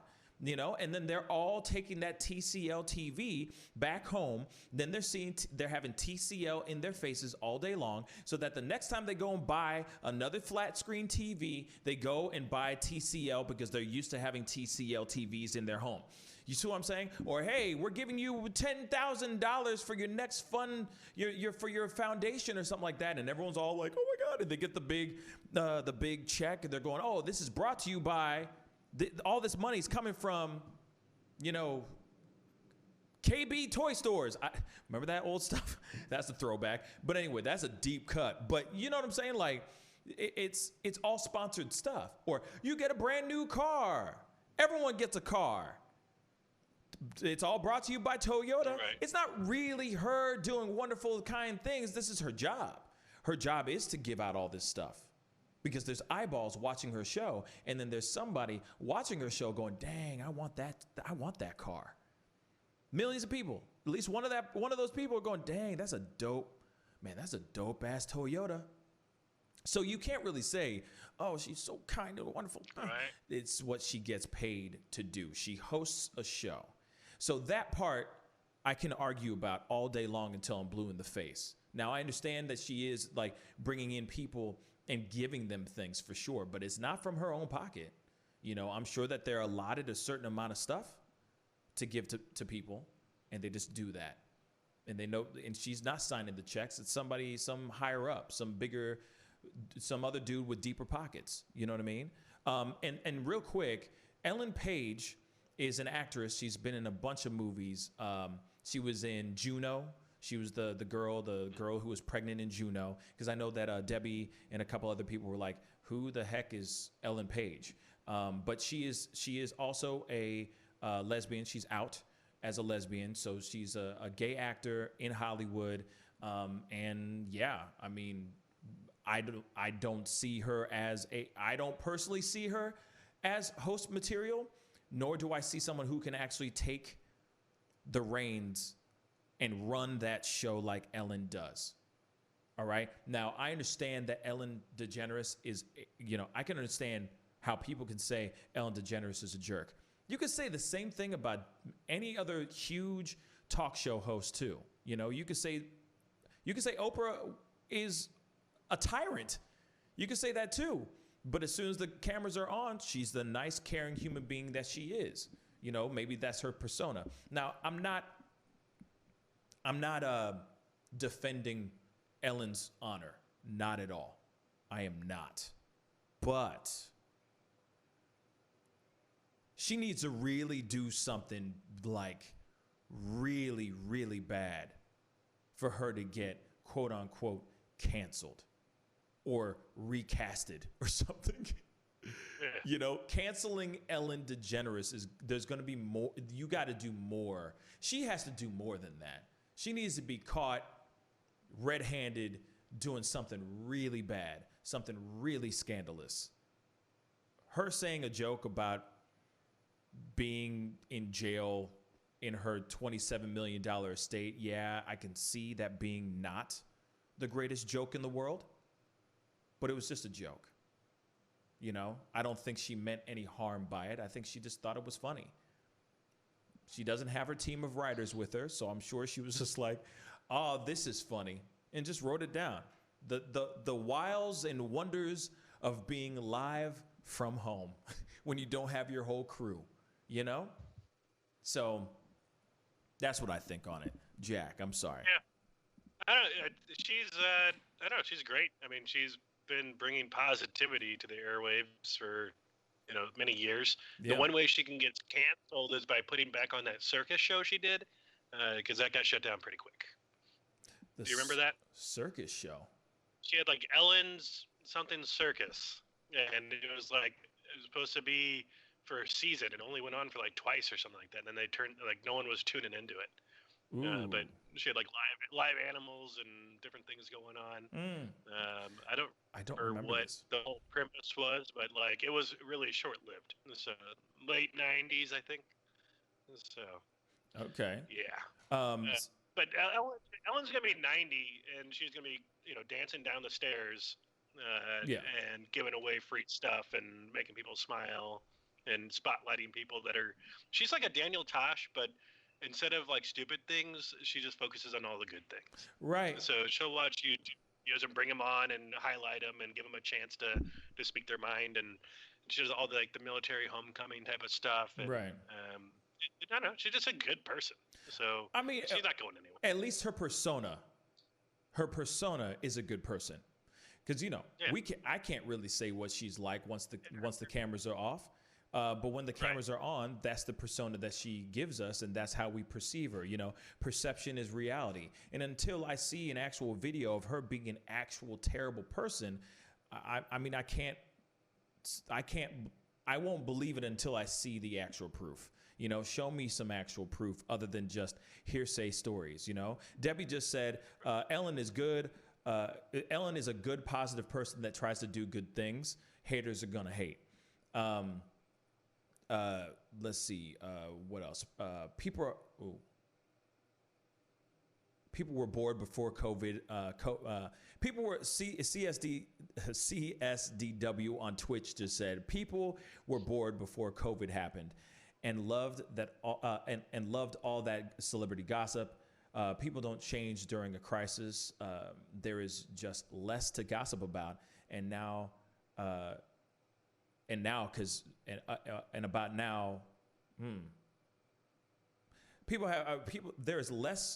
There's just less to gossip about, especially when people can't go out now. So sorry, I had to edit that because text. You gotta love that. Yeah, and I agree with that too. I mean, I think that people don't have anything better to do. The SJWs, as they say, the social justice warriors, are out here just trying to find something, I think, to attack. But like I said, I don't think she needs to. If she's a terrible person, if she did something, I mean, then if she did something bad, then let me see it. Let me actually see it. Not because, and a lot of people are people who used to work for her, right? There's a lot of stories of, I used to work for her, so therefore this, and this. And, you could take everything and it can all get lost in translation. It can be chopped up and screwed in so many different ways, for sure. Debbie just said, Pascal, if you had the chance, you'd want to help people, don't hate. I'm not hating. I'm bringing in reality. I'm bringing in truth. And yes, without a doubt, I would love to be able to give back. I've tried to do that on my show, countless times.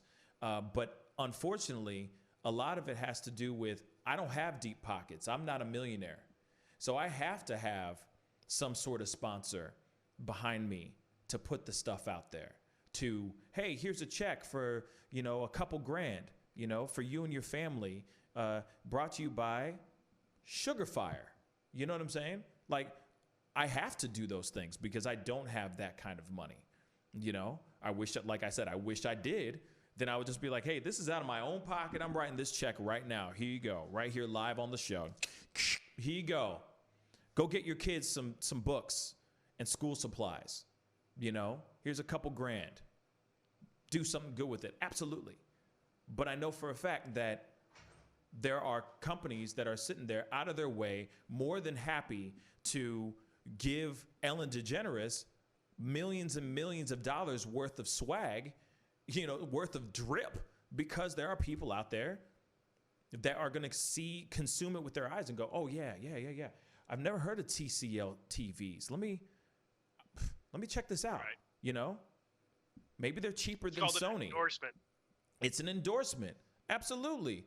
And yeah, you're making everybody happy, but at the same time, you're getting the message out there that, there's another brand of TVs, flat screen TVs that is not, that's not Toshiba or Sony, It's TCL. Check it out. You know what I mean? All these people just got it. Dang. Let me check this thing out, man. TCLs, what's up? They're smart TVs too? Damn. You know what I mean? So that's what I think on the situation. I mean, I just don't think that people really need to. I think people just need to chill on Ellen DeGeneres, let it keep it moving, let it go, and all that. I mean, I just think, like I said, until she says something really risque, racist or risque, or she puts her paws on her wife live on TV. You know what I'm saying? Like, she has to be caught red-handed, you know, before you can actually fully cancel her, you know? Anyway, that's what I think on that. We're going to move on to the next subject, though, for sure. Let's see. Okay. I got to get you off this screen real quick, Jack, because there's something that has been very interesting and weird that has been going on.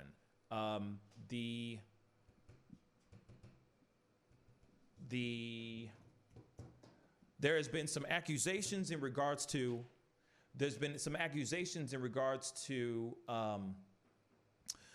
Orlando Brown has made some accusations that have been very, very interesting, and we are going to talk about that for sure. Oh, man. 1 second. I got to pull this thing up. Are you kidding me right now? You know what? We're going to go into a quick commercial break because I gotta pull this thing up.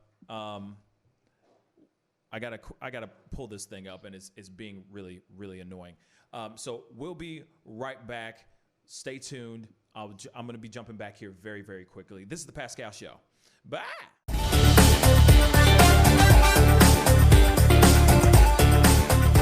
You're gonna perform tonight. I can't make this interview boring because this man is too exciting as a host. And I'm truly saying this, and if y'all can't do this, me and this man here is gonna leave and go somewhere else where we can get some love. I want everyone in the building to say, I love Pascal on the count of 3. 1, 2, 3.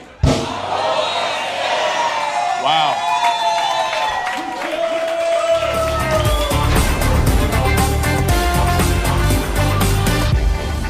Homeowners and property managers, if you're looking for effective and humane ways to remove wild animals and deal with the damage that they have caused, we have good news for you. Introducing Wildlife Command Center. We are the only wildlife company that checks 70 different areas on a structure to determine the answers to the following questions. For more information, call us now.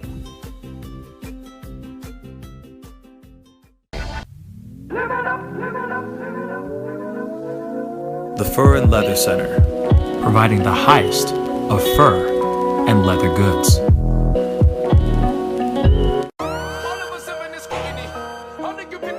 Sex, money, power, respect. All of us in this community. All the good people different to me. Hey, take up in glass. The festival's crazy in the streets. Deception, the fakers and leaks. Entertainers and trucking for tweakers and losing their seconds. Their loves are unique. All of us under surveillance. We wasn't feeling they made it. Half of them stumbling around and they faded. They live in the world that's degraded for people that's constantly hated. Imagination. All right, welcome back, guys. Sorry about that. Everything that I had linked up and ready to go got like X'd out. I don't know what the heck was going on, but you know, I'm dealing with a lot of crazy stuff. But the next headline that we had on is that Orlando Brown, if you don't know, he was on a show called That's So Raven. He was a child star. There was a lot of, he had a very promising, very, very promising career. Because people really loved him, and you know, he was huge on that show. Really funny kid, but lately he's been getting in a lot of trouble because of the things that he's been saying. And you know what? I got this video of him accusing Will Smith of sexually assaulting him. So we're gonna play that video. I need to tell you guys real quick before anything that this is very, very colorful language, all right? So for anyone who is a child that is watching the show right now, I highly, highly recommend you walking away from the show for like 5 seconds because this is very, very colorful language. Just a full-on heads up. All right, or earmuffs right now. So earmuffs. Oh, that nigga set me up, bro. On everything I love, the nigga set me up, bro. You feel me? That nigga is tripping, bro. That nigga be on some other shit, my nigga. Like, straight the fuck up. What are you talking about, my nigga? You raped me as a kid, you bitch ass nigga. You raped me as a kid and you raped all my kids, nigga. And you still trying to motherfucking get away with the shit, nigga. What do you mean? I'm sitting right here, bitch. Every time I see you, I want to slice your neck, motherfucker. You really have to understand what the Bible says, bro. The Bible says, honor your mother and your father for your days are long, nigga. I ain't killed you for that reason, bitch. Don't you ever get on a motherfucking TV show and act like I'm the motherfucking rapist, nigga. When you rape me, bitch. You raped every fucking body. Wow. Hoe ass nigga. What are you talking about? What are you talking about? Oh, that nigga set me. Okay, so that's enough, right? Woo! Have mercy. Oh, have mercy, Orlando. Oh, have mercy. Well. Wow. Okay, so he, of course, when he's saying the N-word so many times, I mean, literally, if I had a penny for every time he said the N-word in that clip, I'd be a very, very, very rich man. So here's the thing. When he was saying the N-word, he was referring to Hollywood's favorite black dude, Will Smith. So apparently he's accusing Will Smith of sexually assaulting him now. And then he also says later on there's another much longer clip where he's just on a 5-minute rant where he's just going off on people, literally going off. And he's not going off on people. He's just going off on Will Smith. Of all people, he's saying that Will Smith sexually assaulted him. Then he also says that he is his son, that he is his child, that he calls himself shrimp, like Michael Jackson calls one of his kids blanket. And he goes on and on whilst picking his hair. And then, you know, of course, pulling out the knife and all that has been insane. I mean, the dude clearly is off his rocker. I mean, like I said, I apologize for anybody who actually was watching that and is, you know, it's very, very sensitive and very, very, there's a lot of language in there. And there's a lot of one word that's in there quite a bit. But I needed you guys to hear the actual accusations because it's insane. It's absolutely insane. You know what I'm saying? So just saying that out loud, guys. Orlando Brown has clearly lost his mind. And I can't, like, before anything, before me laughing, before me, like, trying to chuckle at this situation, before any of that, my heart goes out to him. You know, I don't know if he obviously is not finding help. At least I don't think, because there'd at least be somebody that would be taking his phone away from him and just being like, yo, man, you need to chill out. You know, he clearly has something going on mentally that he needs the serious help. That dude is gone. And it's such a shame. And it might have been something that happened to him when he was a kid while being a child star, or he just has this in his genetic breakdown. I don't know. It's such a shame, man. And my heart goes out to him. I just hope they find the right balance of medication for him so that he can get his life back in order, because he's about to do something really bad, like really, really detrimental to somebody. You know? What do you think, Jack? I mean, so what, a couple months back, he claimed that Nick Cannon gave him, one of them went down on each other. Dressed as a woman. And Nick Cannon then, like, came out and was like, man, I hope he gets some help. And he wasn't, like, putting him down or hating on him. He didn't address the accusation, but he just basically was like, man, I hope that he gets treatment and that his mental health improves. Yeah. They said that he's been on cocaine and he's been on meth, and who knows what his brain is actually comprehending and what reality he is in. But it wasn't just Will Smith that he was claiming had raped him. He was also saying Michael Jackson, and Michael Jackson coordinated it all, and that he's actually the real Blanket Jackson. Yeah. And was abandoned and then raped. Yes. And Sorry. So that is, and he was he was saying that he was Shrimp. Like they used to call him Shrimp. Like his name was Shrimp.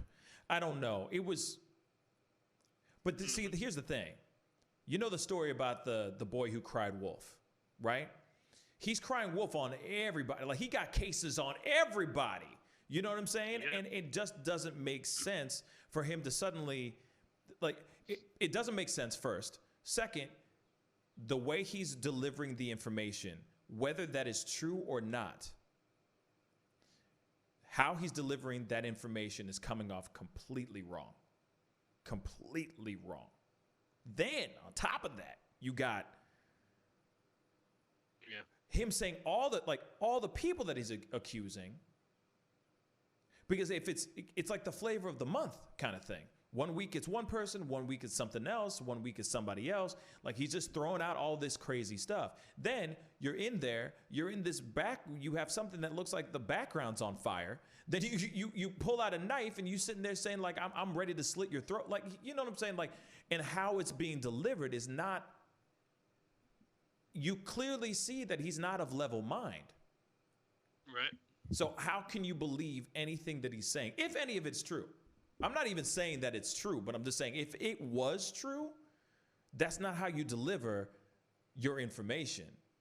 No one's going to believe that, especially after you've said all this crazy accusations about Nick Cannon cross-dressing, giving you fellatio, then this person doing that, and then that. You know what I'm saying? Now you're the lost Jackson, one of Michael Jackson's sons. Like his name was Shrimp. Come on, man. Like it's just weird. Clearly he's off his rocker. Clearly he has lost his mind, Yeah.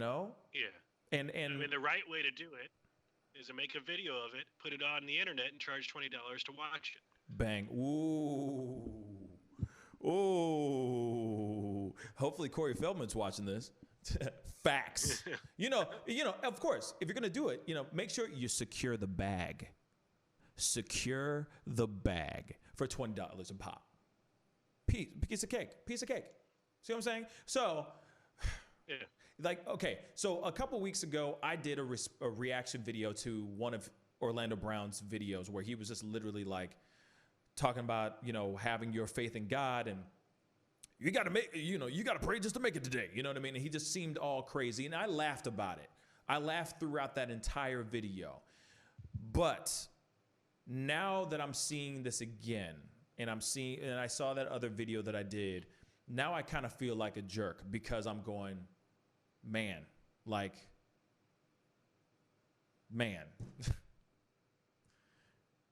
That is literally, like, I don't know how many times he's had a cry for help, but how many times can you have a cry for help? Right. Until somebody actually starts to answer that cry for help.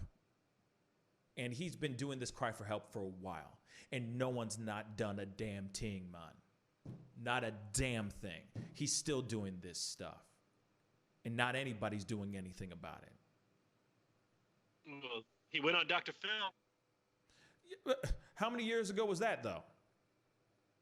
That was years ago. Dr. Phil was supposed to help him. Supposed to. But it's been a bit. Yeah, you also got to remember, I mean, not trying to throw any shade. I'm not trying to be Mr. Pessimistic right now. But, Dr. Phil does it for the ratings, too. He does it for the money, too. So he can sit there and go, oh, well, we can help him out. But seems to me, he's just going to be riding his own path, whatever, And it's kind of like, all right, man, but he's put out his cry for help. That's a cry for help 1,000,000 times over, yo. 1,000,000 times over.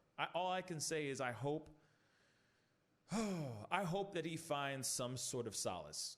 I hope he finds some sort of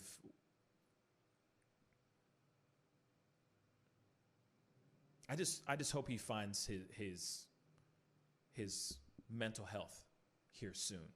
Or the next video we hear is that he's taken his own life, or someone's taken his life, you know? And that's the thing that I'm really, that's the thing I'm really, really worried about.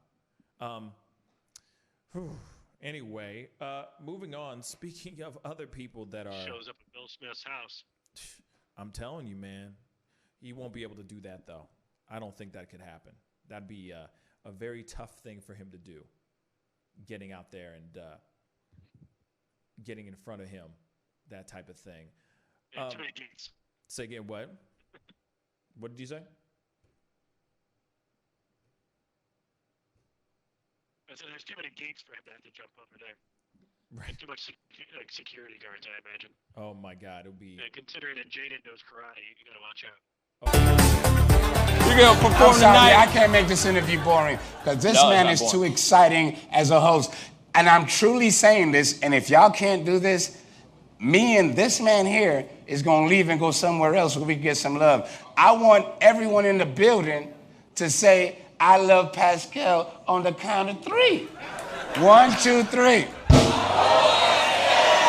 Wow.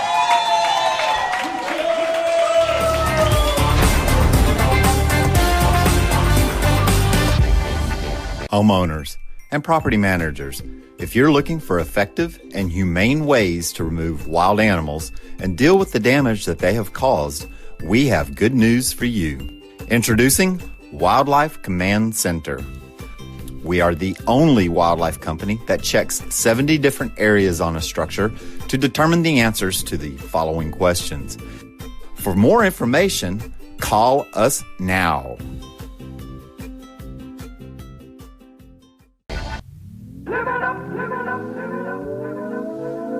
The Fur and Leather Center, providing the highest of fur and leather goods.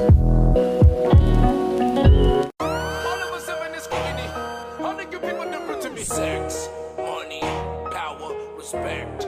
All of us in this community. All of you people different to me. Take up your glass. The festival is crazy in the streets. Deception, the fakers and leaks. Entertainers and trucking for tweakers and losing their self because their loves are unique. All of us under surveillance. There was a feeling they made it. Half of us stumbling the road and they faded. They live in the world that's degrading for people that's constantly hated. Imagination. Image a world. IDEX Media. Awesome sauce. Yeah, baby. Hey, it's Mike from Sugar Fire. Still open all our locations. Carry out, delivery, curbside. Call in. We're delivering outside of our range too. So if you get hungry, come on by.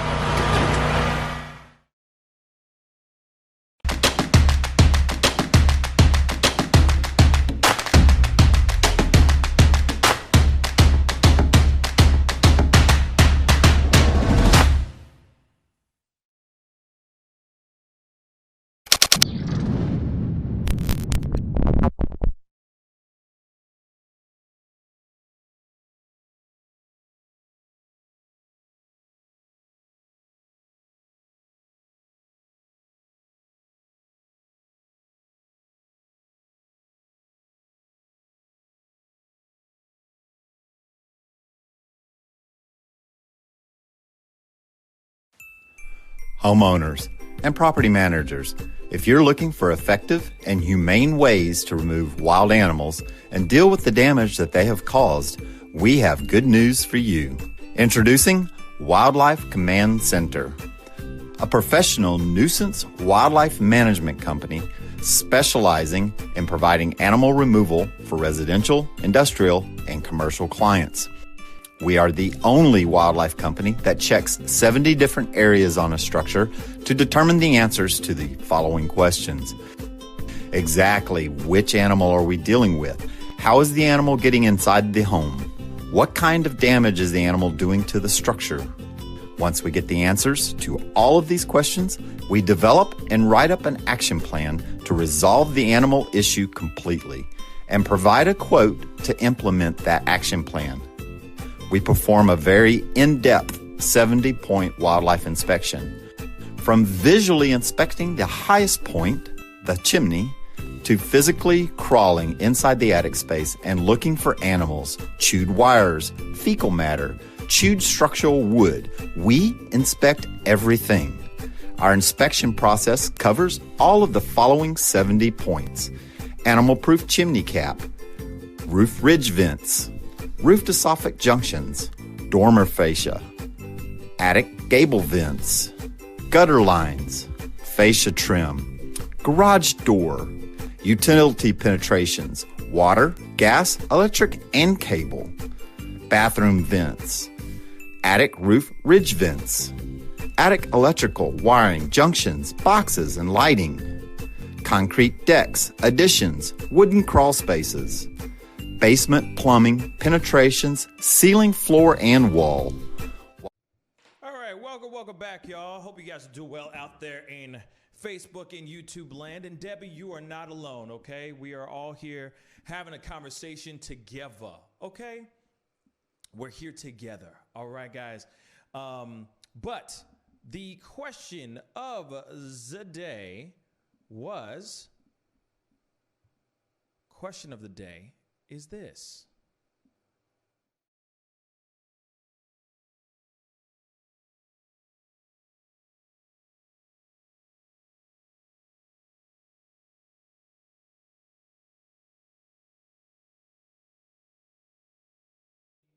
Of course, there are some people, I know that James said something like he looks like George Harrison.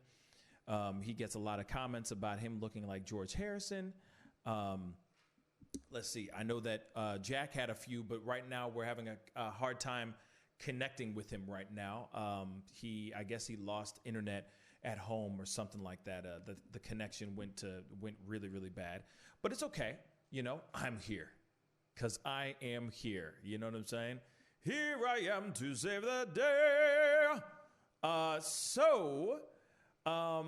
Anyway, so I get, personally, the doppelganger thing, I get a lot of people who think that I'm Tyler Perry. Like I told you that story about the Super Bowl party that I went to and all that. Okay, he is finally calling. All right. So I get that a lot. I get a lot of people thinking that I look like Tyler Perry. I get that a lot, guys. It's pretty bad. And then I get Eric LaSalle. I don't know if you remember him from ER, but I get Eric LaSalle quite a bit. And then what else? Who else? Oh, sometimes I get Jason Derulo, which is ridiculous. I personally think that's ridiculous. But, so I get Jason Derulo, like, all the time. You know, yeah, I get that a lot. But that's the thing. I get black people will come up to me and say, you look like Tyler Perry, or they'll mistake me as Tyler Perry. Literally, they'll go, oh my gosh. And they think I'm Tyler Perry. And then I get a lot of white girls that'll sit there and go, oh my God, do you know you look like Jason Derulo? And I get that a lot too. So it's one of those two. Eric LaSalle, when ER was a big thing, I would always get Eric LaSalle. Always. Not so much anymore. Definitely Tyler Perry or Jason Derulo. Jack, how about you? And do we have comments? We got a few comments that were on Reddit. Cool. I don't really get very many people saying that I look like anybody, really. I did that thing where you upload a photo and pull out your celebrity matches and stuff. Yeah. And Aaron Paul popped up, even Bryan Cranston. You know, it just really depends on which photo I upload, if I have facial hair or not. But there's really no one that people don't come to me and go, oh my God, you look so much like I just don't have one of those faces, I guess. Yeah. So is there anybody that you think that I look like? You know, Steve Carell. Steve Carell? Steve Carell with a beard. Yeah. Maybe. I see Steve Carell, you know, just not as goofy of a face, if that makes any sense. You know, like a handsomer version of Steve Carell. Even though Steve Carell, apparently he's like, Apparently he's a zaddy. I don't know. Apparently he's zaddying it up. You know what I'm saying? Like he really aged well. You know, there's a lot of photos of him out there that went viral a few months back where they were like, "Damn, he looks good." And I'm like, okay. So I guess he glowed up with time. He aged with time. He got better with time. You know, like a fine wine. Debbie on here says, she says, I used to get Cher and Linda Carter.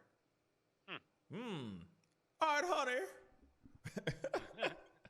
If I can turn back time. That's what's up. Some Cher action and some Linda Carter. Okay, so Debbie has black hair. We now know what color her hair is now, guys. Yeah.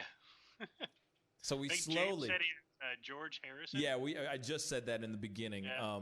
Yeah, George Harrison. So now we know what he kind of looks like. Yeah. You see what I'm saying? I got a couple people on Reddit. Shoot. One said, Grilled Stuffed Dragon said, I actually showed this picture of Diego Luna to my mother, and she thought it was a picture of me. Diego Luna. They must be really look alike. We got Roz1334. Hold on real quick. Diego Luga, you said? Luna. Diego Luna. It's a guy. He's got long hair and facial hair and stuff. Diego and Luna. Oh, that guy. He's on the show. He's on that show. Narcos. The Narcos. The Mexican one. Really good actor. Y Tu Mama Tambien. You need if you like foreign films, you definitely got to check out Y Tu Mama Tambien. Very, very good movie. And I definitely recommend that. He's in that movie, and that's kind of the first movie he was in that made him become an international star or start doing more movies and everything. Definitely a good movie, so check it out. Y Tu Mama Tambien. All right. Anyway, so yeah. Sorry, you were saying. We got Rise1334 says a lot of people tell me I look like Marilyn Manson. Like literally anytime I post a picture on Reddit, there's always someone in the comments who's always saying something about the lines of, "Holy ish, you look like Marilyn Manson." That's what's up. So, okay. No, I mean, you know, well, with or sans makeup. I don't know. He didn't elaborate. So we got Amazing Criskin that says Billy Bob Thornton is what people say. Billy Bob. Yeah. The one Mierge says Kenny Rogers. So that's not bad. Yeah. And then Rob BYC777 says Kit Harington. Okay. I'll give you that one. Yeah, I can see that. So you have long dark hair and you have a beard. Yeah. And you're white. So you'll be fine. So you'll be fine? Is that what you said? So I said, so you'll be fine. I said, so you'll be fine. You know? You're good. Yes. Something else that I wanted to throw in here really quick. Just a quick announcement for tomorrow, because tomorrow we're going to have some fun. Tomorrow, I'll be introducing something very different and hopefully very fun. It is called the Trap Opera. So everyone is going to get a chance to be a part of the Trap Opera. I will be singing opera. We will be writing our own opera live on the show. And during this opera, I will be singing one-liners that you guys write on the show. So live on the show, I am going to be singing one-liners that you write on the show. So we're going to try this. It's going to be a little weird, but comment. So this little piece will be up on YouTube, on the YouTube community page. This will be on the Facebook page. We're obviously going to be putting it on our Reddit page as well. So please go write down and comment with your best PG-13 one-liner so that I can sing the song live on the show. So Jack will be basically barking the lines to me, and I am going to sing the lines on top of an operatic piece, and we are going to do our own version of trap opera. So it should be a lot of fun. It should be fun, I think. I imagine it will be. Yeah. I mean, it's going to be interesting. You know what I mean? Like, you know what I'm saying? It'll be entertaining. Yeah. It'll definitely be entertaining. So, like I said, Trap Opera will be on tomorrow for our Freaky Friday. So I will be literally singing opera from lines that you guys write live on the comments tomorrow. And of course, we're going to give you guys a head start. So if you guys have any ideas or really good one-liners to put onto the show or put on during the Trap Opera tomorrow, then please comment down below with that information, because we are going to have a blast and it's going to be stupid. It's going to be so stupid, but it's going to be a great time. All right? It's probably going to be a cluster-ish. You know what I mean? Yeah, it's probably going to be a cluster F, but it doesn't matter. We're going to have some fun. So once again, I'm going to throw that graphic up one more time. So Trap Opera starts tomorrow. So comment down below when you see this up on the community page and on Facebook page and on Reddit. Comment down below with your best one-liner, but it must be PG-13. Why? Because this show is on the radio too, so I can't be cursing the entire time. Okay? Just a fair heads up and fair warning. PG-13 one-liners, okay? So, that's what we got. So, that would be funny. Yeah. And then Debbie said, damn, I was going X-rated. No, like, I would love for you guys to go X-rated for sure, but at the same time, this is going to be, I mean, you can still say X-rated things. We just have to censor it in a way, like use a different word or use a different, you know what I mean? Use a different word instead of saying something else. You know what I mean? Beep, beep. Yeah. Beep, beep. Yeah, well, you know what I mean? Like, and of course, it can't just be MFers the entire time. Come on, guys. We got to have some, you know, we got to think outside the box a little bit, you know? Just get creative with your words. Creative with your words. So Debbie said, Jack looks like a young Sam Elliott. I don't even know who that is. From some Westerns, I think, right? Oh, I know who that is, I think I know who that is. That's what's up. It's just the gray hair, Debbie, huh? It's all about the gray hair, man. It's all about that salt and pepper hair, you know what I'm saying? You know, we getting older out here. Your sister Natasha said that she looks like one of the Braxtons, is what she gets. I've heard that. Yeah, my sister Natasha. Shout out to Natasha. Hi. Yeah. Yeah, I can see that. Yeah. You don't even know what she's saying, like Toni Braxton when she sings. You don't even know what words that are coming out of her mouth. You just hear, that's her tone. That's what she sounds like all day long. Anyway, so I can see the Braxtons. I can see that. I could definitely see that for sure. Yeah. That's funny.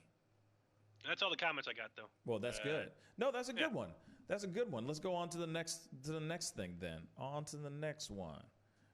So we got another fun one. This is kind of fun. One has to go. One has got to go. Erykah Badu's album Baduism, Pink Floyd's Dark Side of the Moon, and the Beatles' White Album. One has got to go. The music edition. I'll let you guys look at that for a second. One has got to go. You got the Erykah Badu's Baduism. You got Pink Floyd's The Dark Side of the Moon, and the Beatles' White Album. So, which one has got to go? Bang. Now, guys, comment down below and let us know what that one would be. Jack, which one would have to go? Baduism, The Dark Side of the Moon, or the White Album? I like the Beatles, but they just haven't had that. Like, I don't know. If I was going to go turn on some music, Mm-hmm. Beatles aren't my first choice.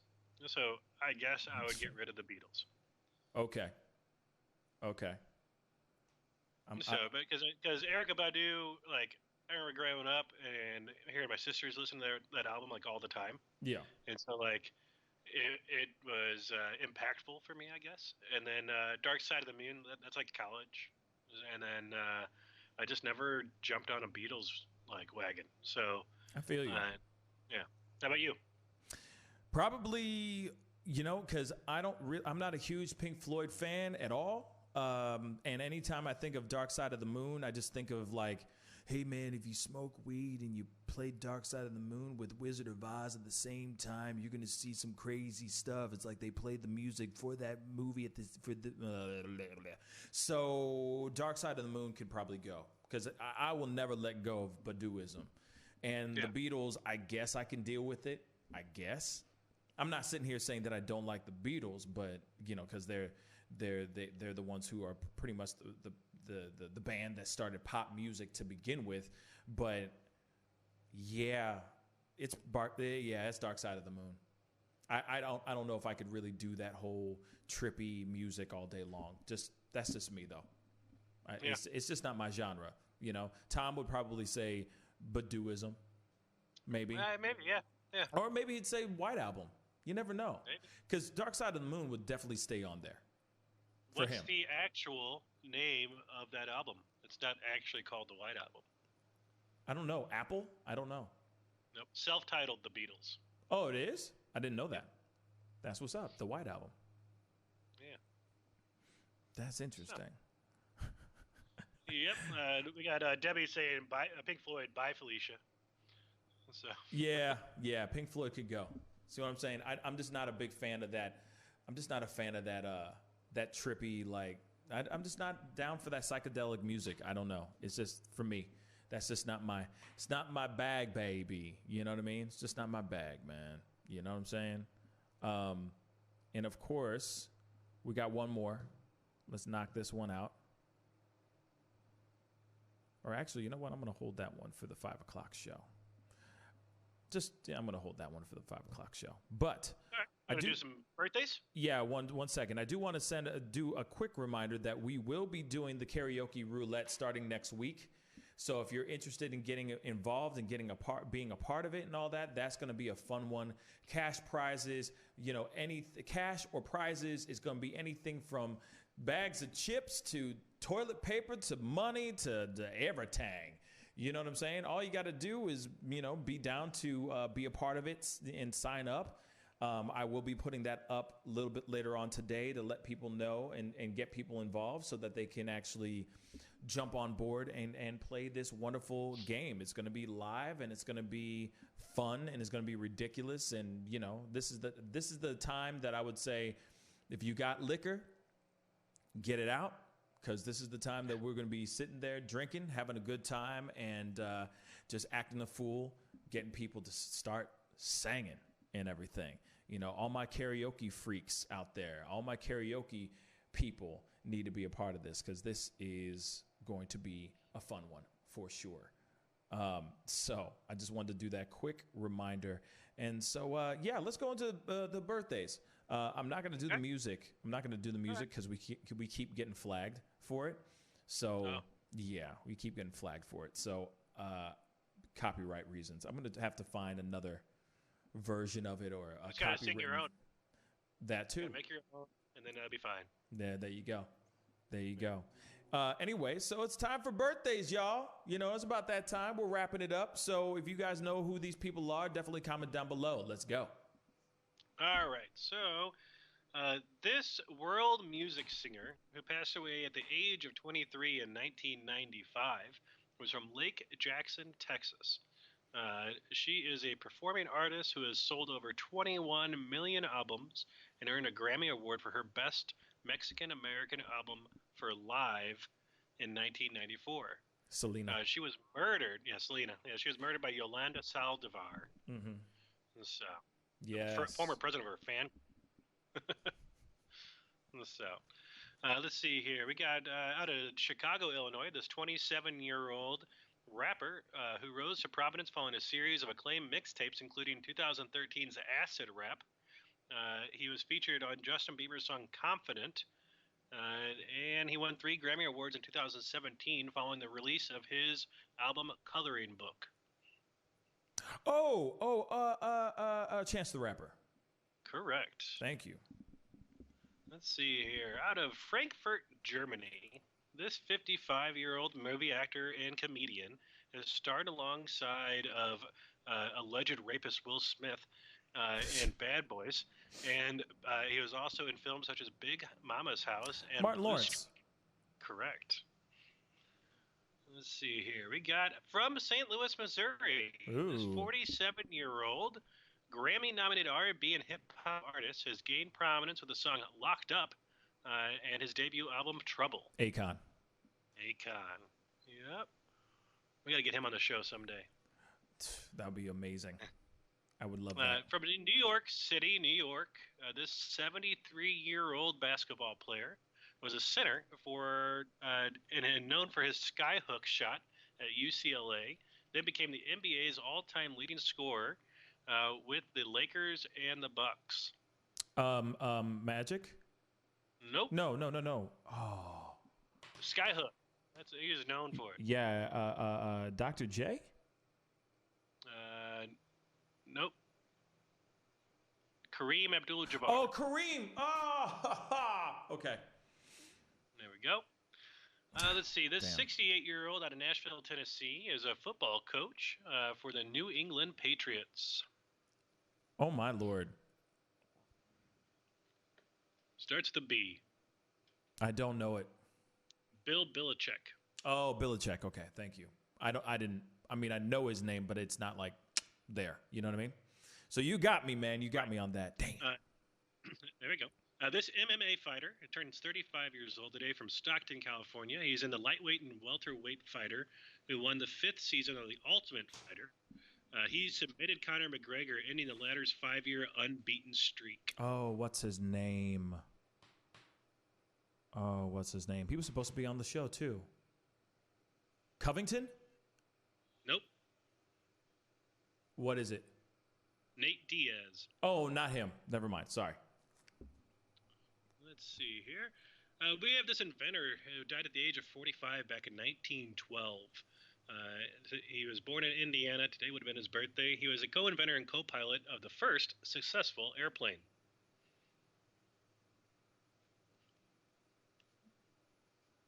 Well, the Wright brothers? He had a... Yeah, but which brother? I don't know.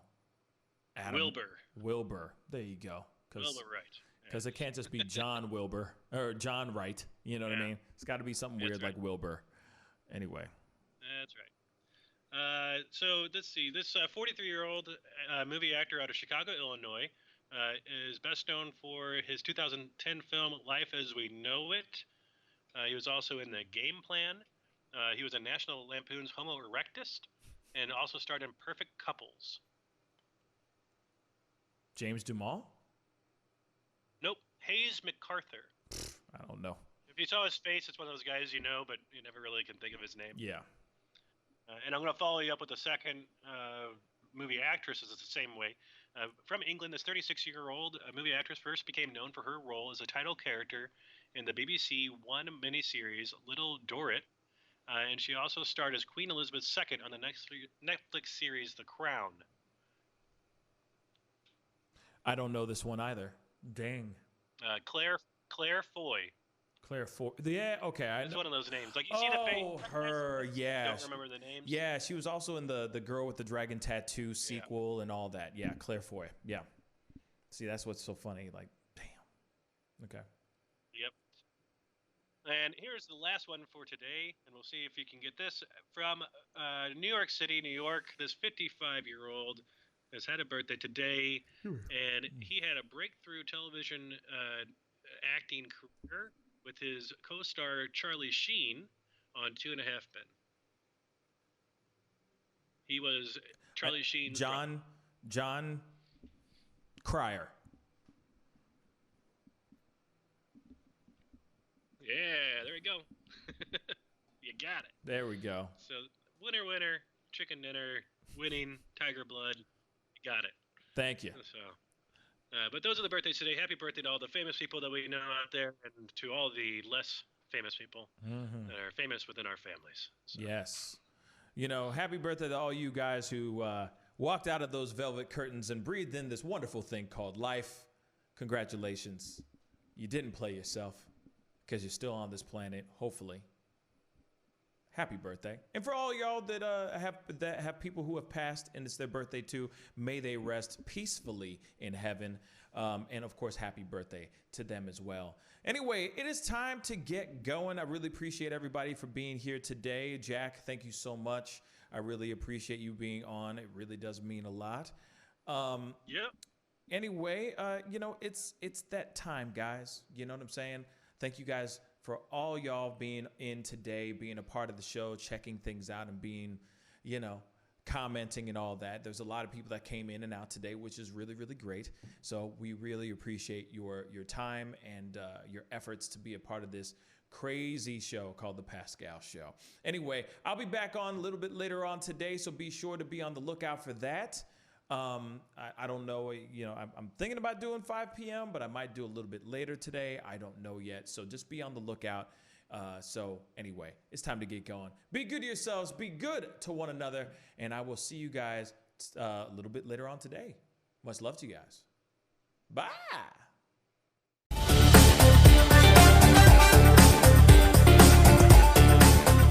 You're going to perform tonight. I can't make this interview boring because this man is too exciting as a host.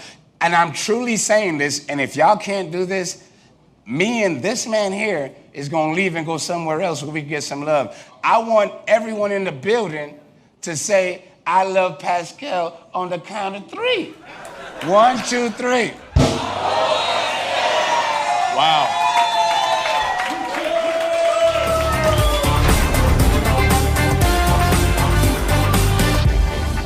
Homeowners and property managers, if you're looking for effective and humane ways to remove wild animals and deal with the damage that they have caused, we have good news for you. Introducing Wildlife Command Center.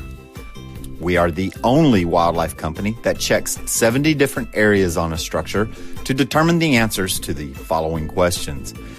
For more information, call us now.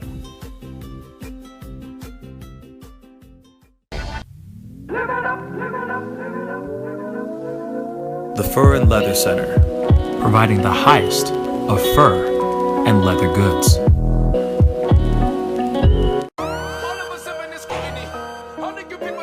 Sex, money, power, respect.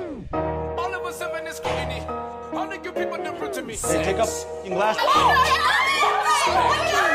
The festival's crazy in the streets.